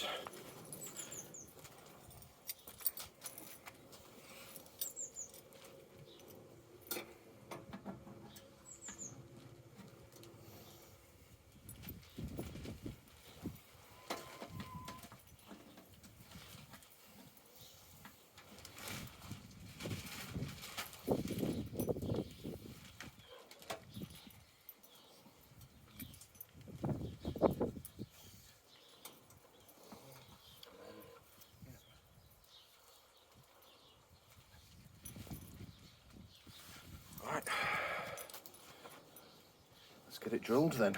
This is probably the most critical phase.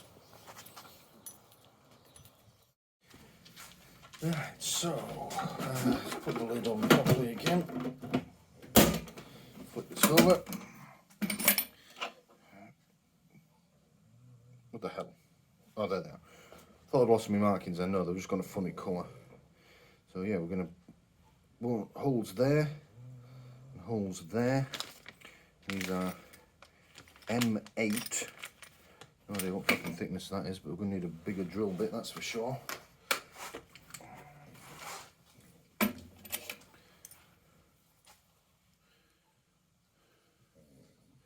Yeah, next size up.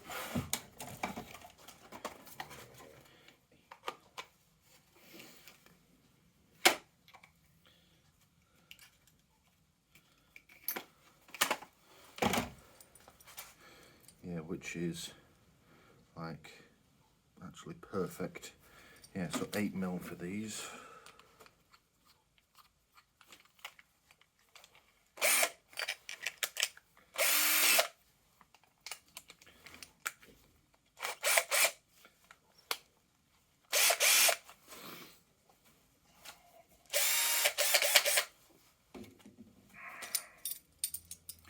Okay, right. Yeah, let's just go for it, shall we? Now, I wish I had a way of clamping this down, but I don't, because the jaws on this bench don't open up enough. So we're just gonna fucking go for it. Loud noises. Oh, if the bit will stay in place. Oh, so start off on low speed, shall we?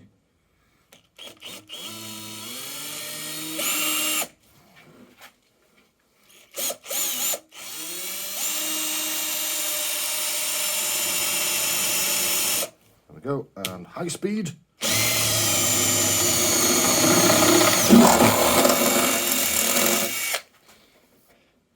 Lovely. And we're doing the second one right there. Okay. Oh, no, I want it there, you cunt.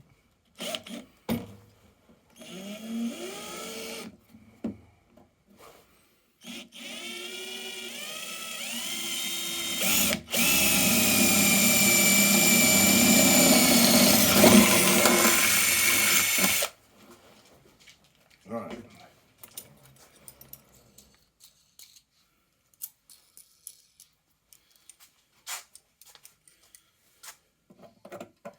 Oh, not quite fit. What the hell?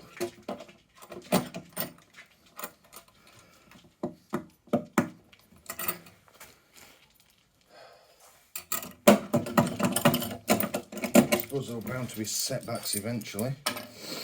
Alright, let's see if we can.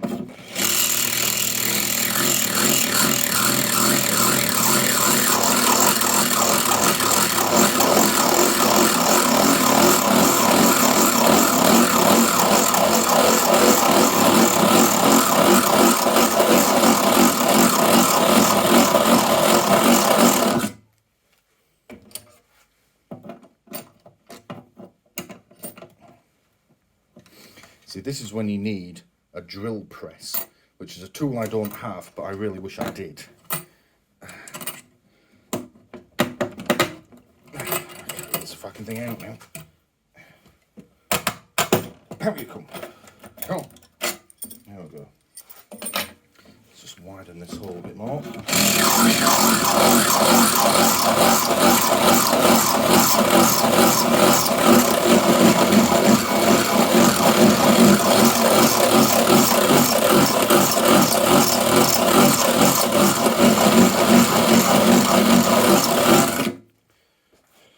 Now, that's not the recommended way to use a drill bit to widen a hole. If I was doing this with anything other than my biggest drill bit, then I might end up breaking it off, but I think we'll be fine. Nearly.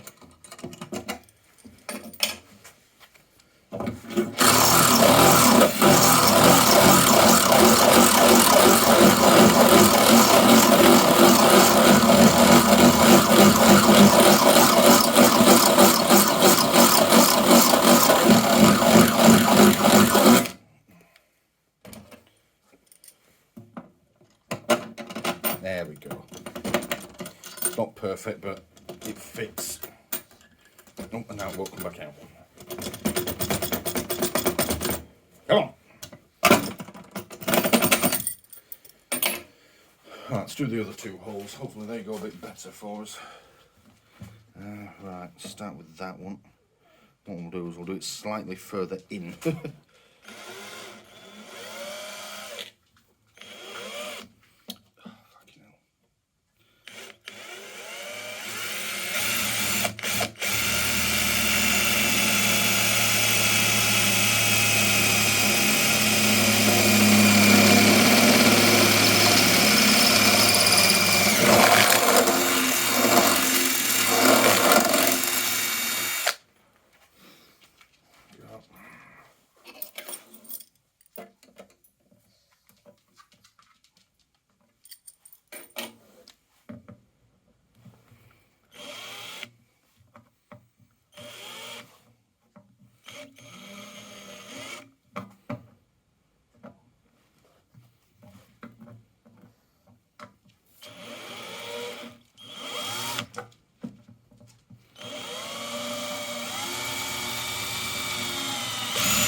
There we go.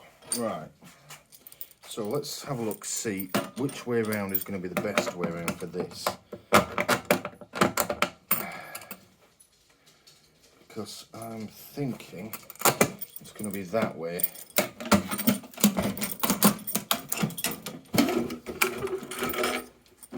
So let's undo this.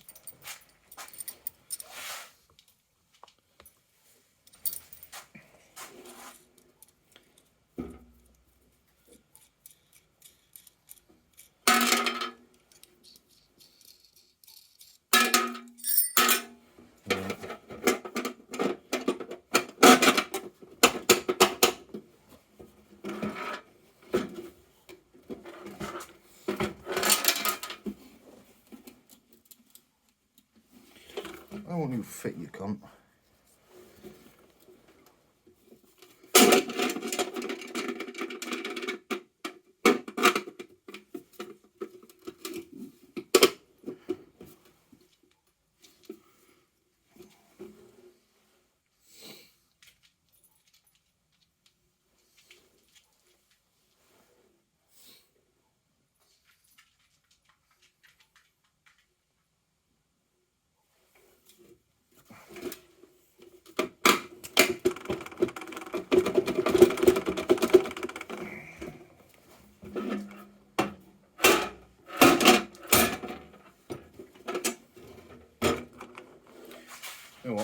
just realised there's another very good reason why I should do it that way up, because then these nuts that I'm going to be trying to tighten up are much easier to get to when I'm going down into the box. So otherwise I'm going to have to try and get between the rear mud guard and the rear light, try and get onto them, whereas this way I can just get my socket straight on. So actually I've realised that decides it, it's going that way up.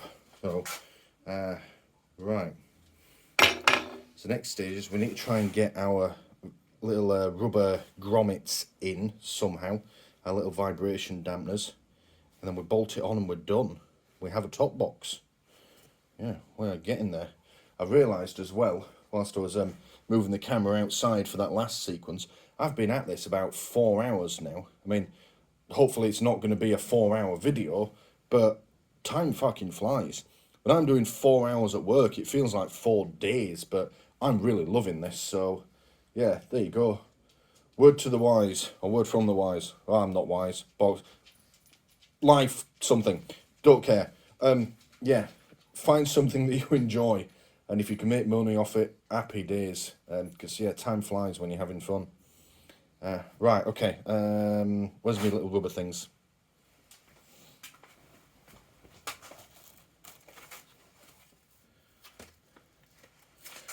Here we go. Now these are actually made for floor protectors. You're meant to put them on like the bottom of your chair legs to protect the floor, but they're just like hard foam rubber. I think once they're clamped in place, yeah, they should do a pretty good job of stopping this from rattling. They'll help dampen any vibration as well, just to try and keep the noise down. I mean, it's a fucking motorbike. I'm not expecting it to be, you know, Rolls Royce quiet, but still, yeah, what we'll do is we'll sort of put them in there like that, or like that rather, and then as we clamp them on, they'll just get sandwiched in and won't be able to move. May not be the neatest job in the world, but again, this isn't supposed to be a neat job. Right, let's go outside with this lot, shall we? Right, okay. So let's start this corner.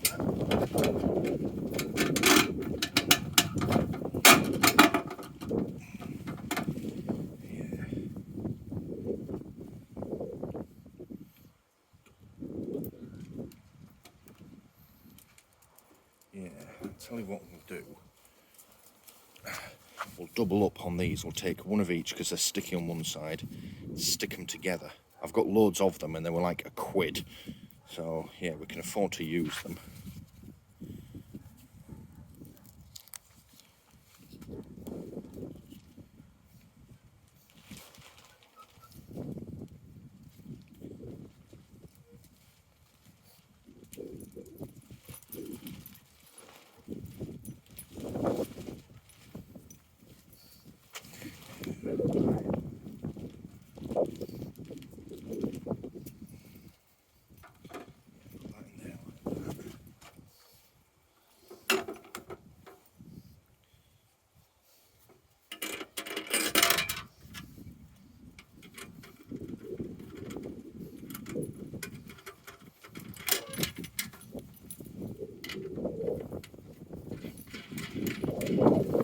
Just do them up finger tight for now until I get the other side on.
Right, get me socket set, we'll get these tightened up.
Nothing's ever simple, is it?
Fit either.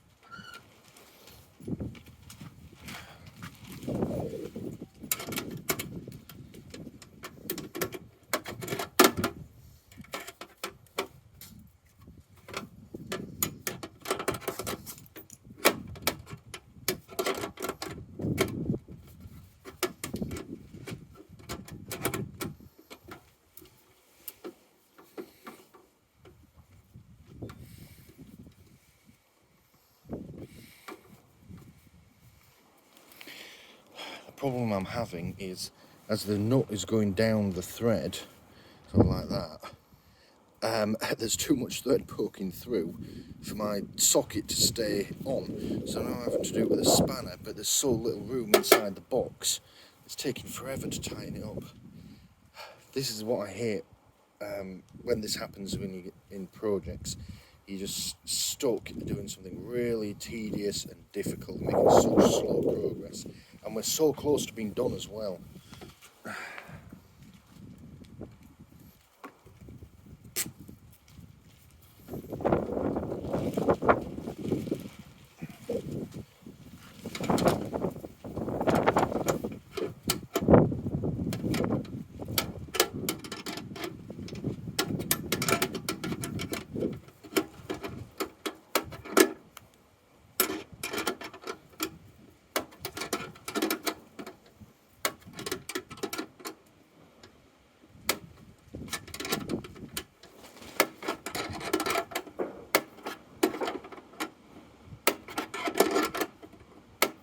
So I'm going to get the camera in and see if I can show you what I mean. Yeah, So I'm trying to do up this nut here. And you can see, I can literally give it, get the spanner on, and give it like that much, not even a quarter of a turn.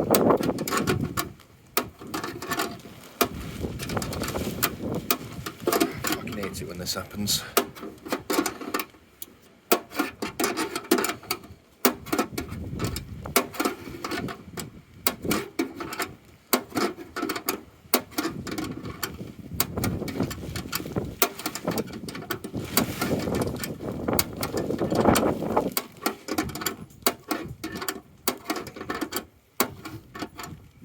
Problem is, there are tools that would get around this for me, but they're not cheap, and this is one of those situations that occurs so infrequently that I can't justify the expense of going out and buying a whole tool just for this situation.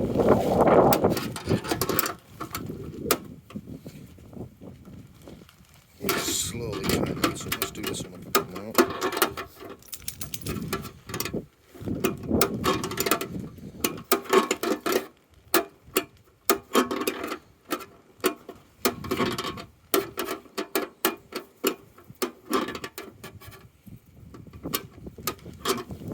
Use the other end, does that need one? No, not really.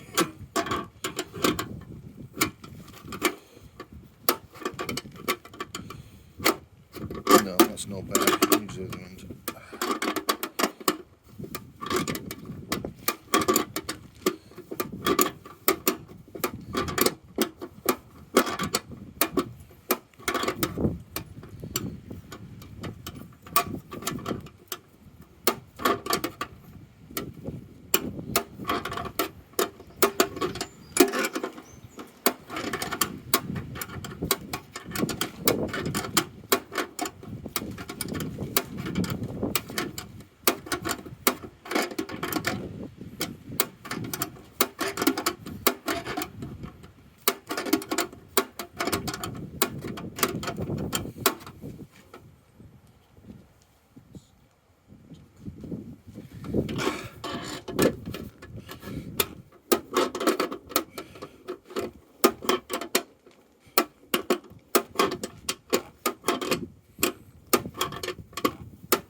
This job would be done by now if I had a deep socket set, but I don't have one and they're not cheap. And I'm not going to go out and buy one just for one job for them to then sit basically unused forever. So I've never really needed one up until now. So.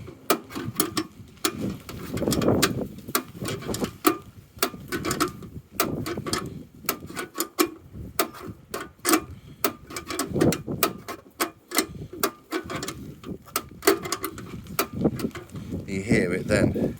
What's happening as well is it looks like I'm about done tightening it up, and then it sort of pops up a bit more because the thread is catching on the box, so it feels like it's tightening, then you get a bit more tension and it lets loose again.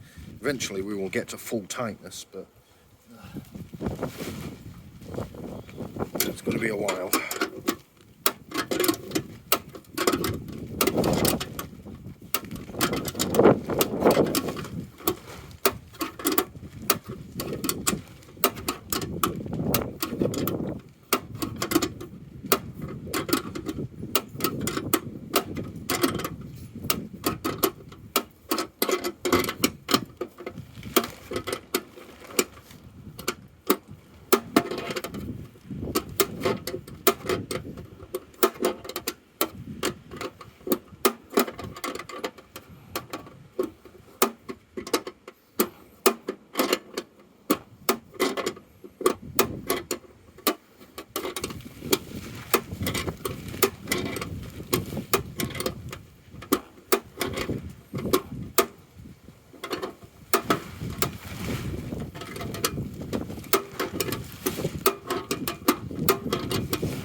in there.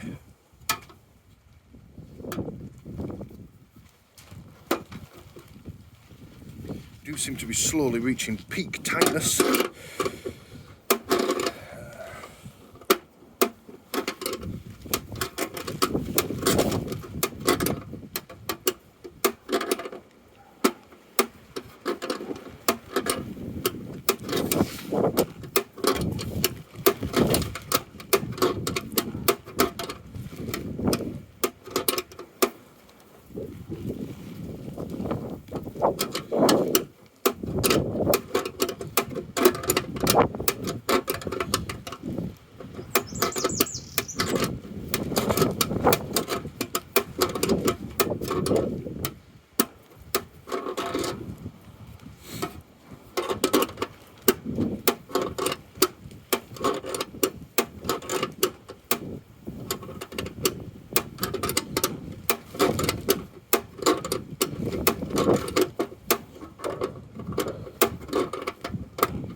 Oh fuck. I forgot the frigging the disc lock is still on. It's not happy with me shaking the bike. Now let's do this other side for a bit, shall we?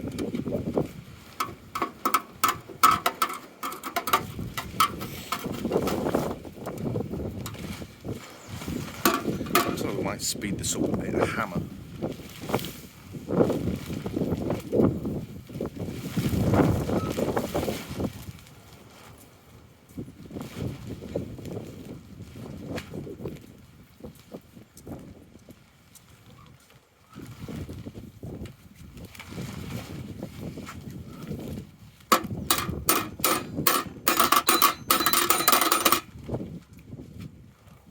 Best turn that bike lock off, enter.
Right, I've changed my mind because I'm going to be here all fucking afternoon trying to do this.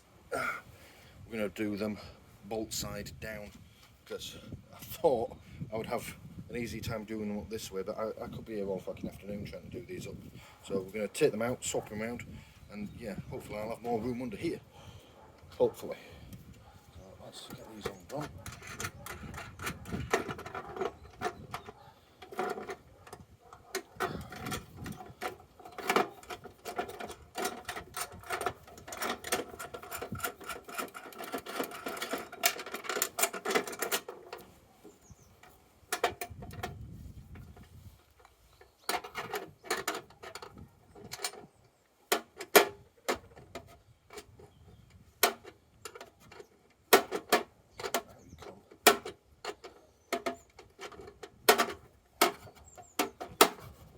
Naturally, of course, one of the nuts now doesn't want to come undone.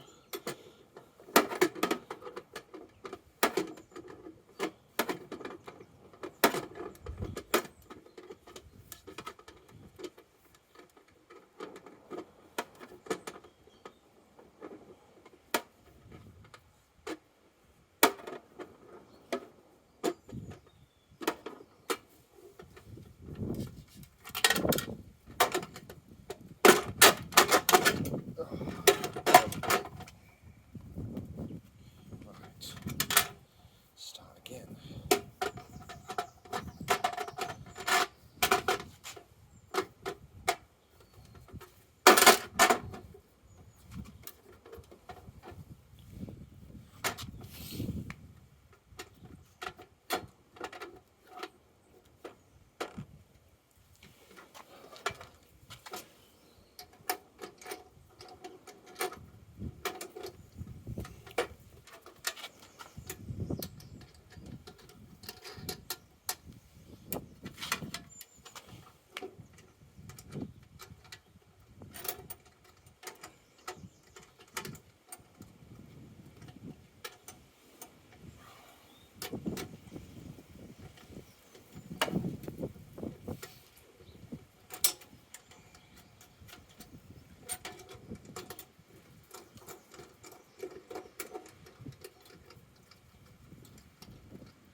Right, well, I'm not keen on the way it looks with the nuts and bolts hanging out the bottom, but at least it is on.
Right, well, I've seen worse. Let's do the other side.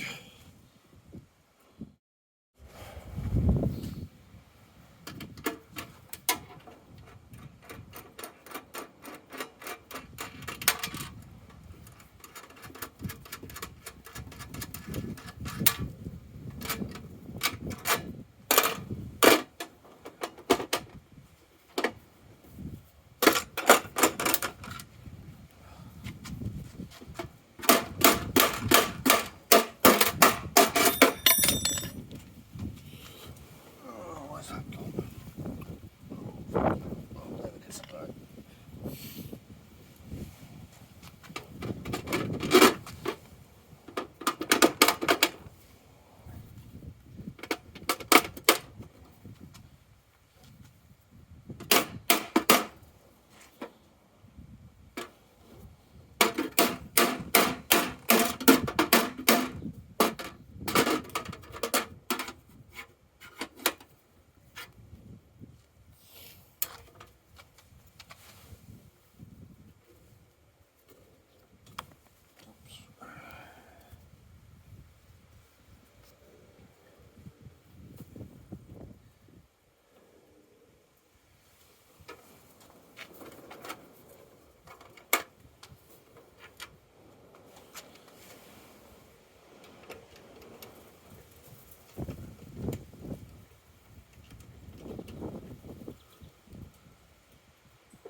Fucking thing.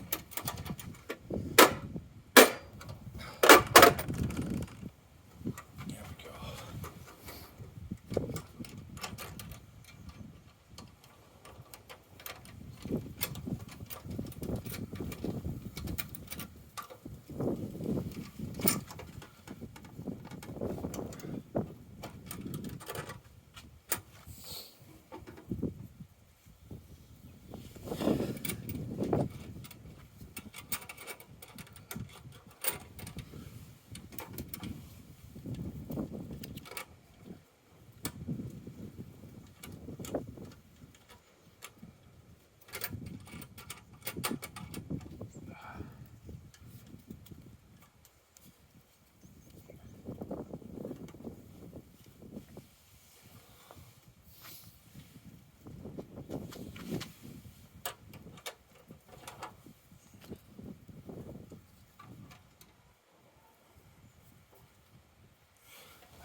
Right, I think we're there. Look at that. I'll zoom out a touch. That looks pretty fucking good, I think. I'm not too keen on the look of the bolts sticking out the bottom. I think that's a bit untidy. I would have preferred those to be on the inside, but I was going to be here all fucking day trying to do them up. So yeah, that might have to be a job for another day. I might try and see if I can get some different clamps that are a bit shorter, or if I've just got time I'll redo them, but for now they're okay. I mean, you can't really see them if I stand up straight. The camera's at head height, you can't really see. Reflectors looking good. There's a bit of movement, but that's not going anywhere. I have to see if it rattles at all as I'm going along. Yeah, we may have to try and put a third clamp around the back. But for now, I'm quite impressed with that. Yeah, that's taken me probably half a day to make. So it'd been a bit faster if I'd had the right tools for doing these clamps up, but never mind. Yeah, that's not half bad, isn't that? Certainly never coming off. Or maybe I'm not overly impressed with the amount of playing it. Maybe we will end up drilling and putting another clamp in there just to keep it steady, but that's okay for today. Yeah. Alright, yeah. I'm going to call that it. Thank you for watching. Actually, I'll tell you what would be a good test. See if it vibrates at all as I'm going along. Before I go out for a ride with it, why don't I just start the engine and see what that does to it.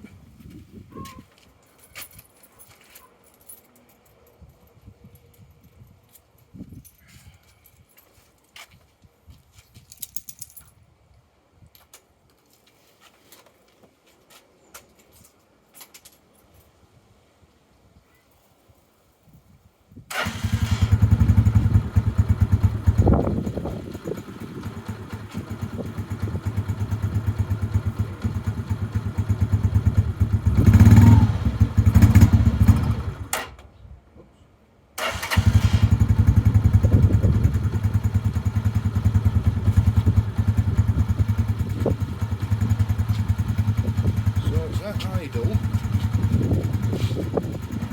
There's a bit of vibration.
worked quite well, I think. Yeah, at idle, obviously, yeah, carburettor bike, so it was a bit of a rough idle to begin with, but that's good because it allowed the whole bike to vibrate a bit. I couldn't see any real movement in it, and then when I rev the engine up, the handle on it does start to vibrate a bit, so we might have to do something about that, find a way to tape it down perhaps, or maybe put some rubber around it so that's not too bad. And of course that little bit of the latch did drop down, but again I'm not too worried about that. But overall, yeah, I didn't see any undue vibration with that.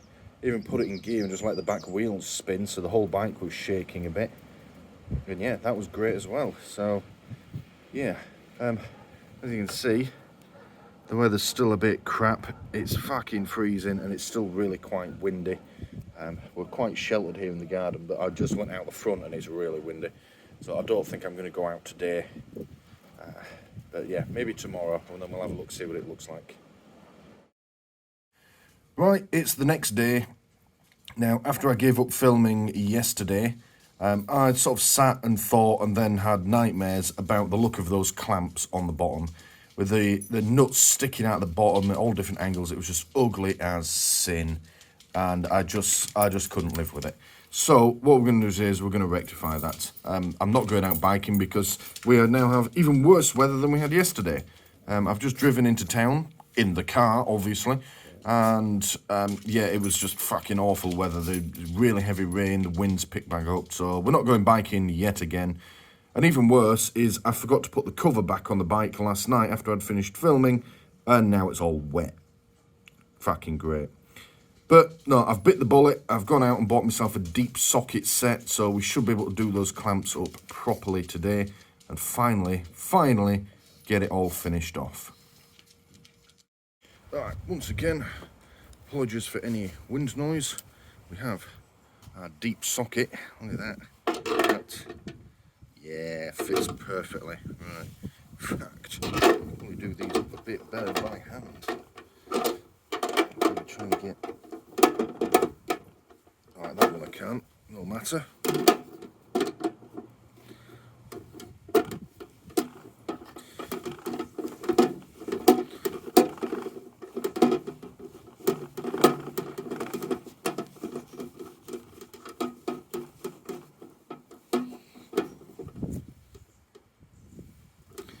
It's safe to say this box won't be going anywhere by the time I'm done with this.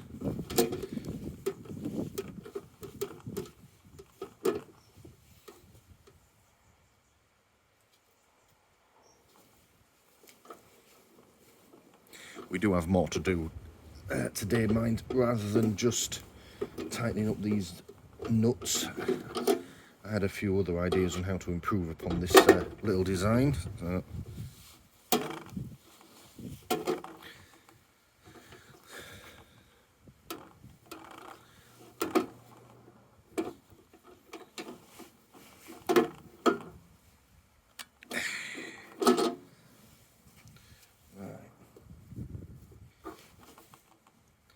That certainly doesn't allow any movement. If you're wondering why there's water inside it as well, I went and left the fecking lid open, didn't I? I was sort of fiddling with this late at night by torchlight after I'd finished filming, trying to see what I could do with it, and yeah, when I finally gave up I forgot to shut the lid, so now we've got water in it. That's alright, because that'll just dry out and it'll probably drain out through these holes anyway, so that's not an issue. Okay, that one's as tight as it's going to get. Yeah, that is certainly on firmly now. Right.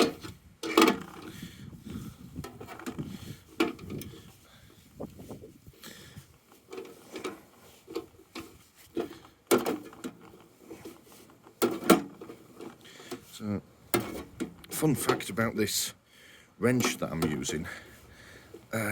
When I got the Mazda, which you'll see if you have a look at my cars playlist, well, I didn't get it, actually, it belongs to my partner, but I do all the work on it. But anyway, that's not the point. Go on you go. Yeah, there was a lot of crap left in the boot. There was like an old hat, it belonged to an airman on the local military base, and he was going back to America. Yeah, there was like a hat in there that was like extra small, and that went in the bin. Well, I think the dog chewed that, and then it went in the bin. And there was a few other just like bits of paperwork and rubbish. It all went in the bin. And then I find this sitting at the bottom of it, and I think he'd been using it in place of the toolkit. If he ever got a puncture, because it was just this wrench and one socket with it, which fits the wheel nuts. But yeah. Had a look at it. Gear wrench. It's an American make. It's a really good quality tool. I can only imagine he appropriated it from his work from one of the aircraft workshops on base, because that's what they do there. It's primarily aircraft maintenance. So yeah, I'm currently tightening up the bolts on my DIY top box with United States Air Force property. Right, okay. Is that on? That's about as on as it's going to get, I think. Go a bit further with it. Yeah, that's not going anywhere. Yeah, that is a lot better. So yesterday, after I'd finished with it, there was still some movement, but that's not going anywhere now. Yeah, snap that shut. If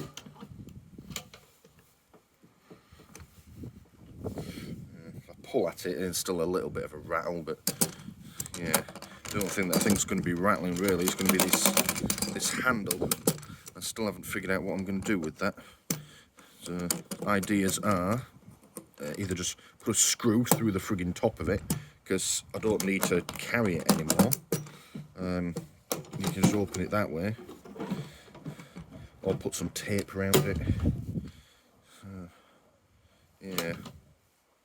I'll tell you what I need to do is see how well it does on a ride out. See if it stays. I'm a bit concerned, about how noisy it is. So I suppose what I could always do as well for extra security is put like a bungee cord around it to hold that steady if I'm on like a long ride. But I don't know. We'll figure it out. The other thing I could do is just put some double-sided sticky tape under there and just press it down. That should help alleviate some of the vibration. We'll figure it out. Right, I think my bacon sarnie's ready, so I'm going to go eat that. Yeah, and then we'll carry on. We've got one more thing I want to do with this to finish it off. Right, finishing touches now. I'm really happy with how the box looks. I can see it from the window here. It's just sort of out of shot that way. And yeah, I'm really happy with how it looks. I'm really happy with how securely fastened it is now that we've got the proper socket set to do those nuts up right.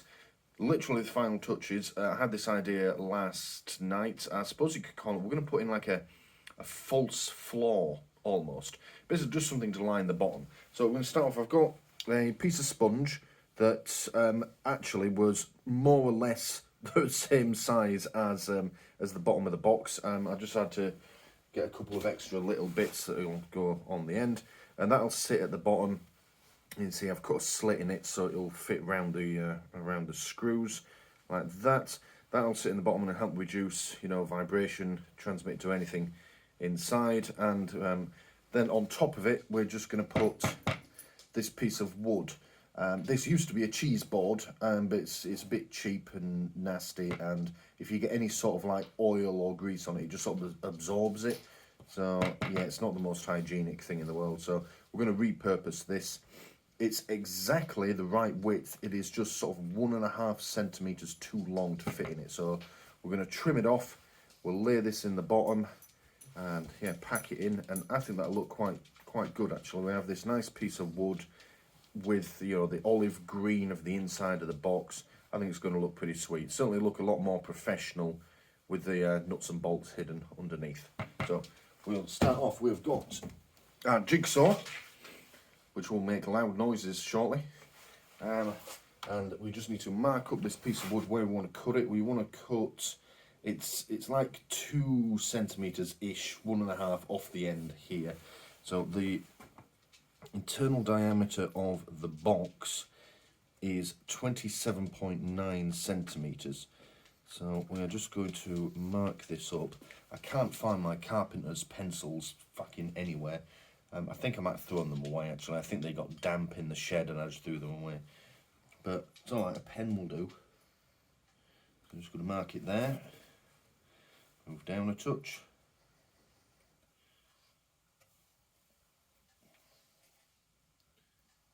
Mark it there. And I'm marking this in 3 spaces so that I know I'm drawing a straight line down, so that we'll get a nice, snug, even fit. Is my ruler bent? No, I think it's just the wood. Yeah, and then we'll just mark it there as well.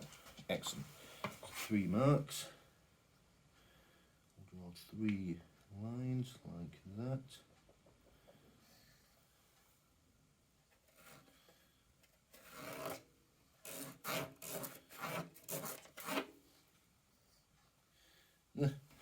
Interestingly, it hasn't marked the wood with ink, but it has just made a groove in it. I'll just measure those. Are those actually level?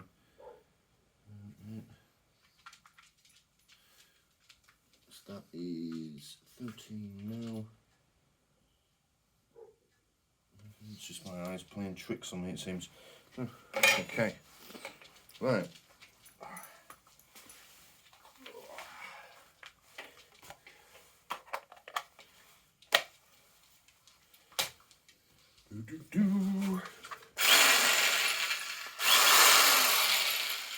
Loud noises.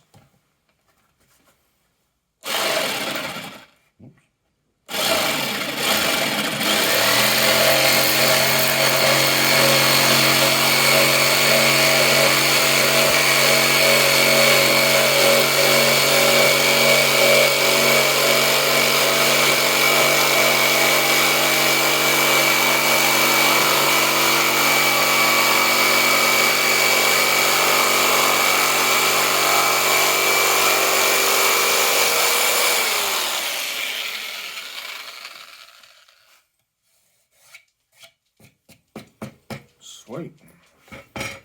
Right. No, don't eat that, Archer. And yes, I am doing woodwork in the house. My partner's away for the weekend, so I can do this. I'll just clean up before they get back. I don't really have anywhere else to do it. I don't want to do it outside. It's raining. Electric power tools in the rain? Are you insane? Right, okay, let's go and... This is it. Yeah. Final touches. Oh, dogs are getting under my feet. Right. So, what shall I go with? Sponge first, so that way, and there like that. And then these pieces just poke in the end.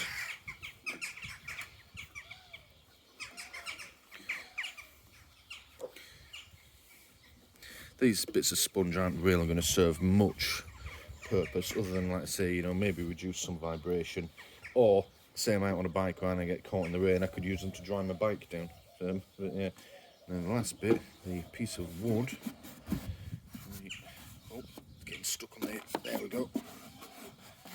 There we are. Look at that. Just angling you in. That's alright, that's a perfect fit. That is a noisy ass dove just landed on my fence. Yeah, look at that. I don't think that looks too bad. I mean, it's not nearly as deep as the original ammo box. We've lost, you know, a good couple of inches, but I think it looks quite good. I suppose if I ever wanted to, I could always just pop this piece of wood back out. If I could get hold of it, that is. Oops, that might be stuck in there. But yeah, if I find a way to get this back out, I can always put stuff underneath it as well. Say I could put like my my wallet underneath it, for example, or something like that. But yeah, I think that looks pretty sweet. So yeah, we're going to leave it there, I think. Should I move these bolts around? You know what, actually, they can stay there for now. I don't think they look too bad. Yeah, right, we're going to leave it there. That is how you build your own top box from an ammo can. Thank you for watching.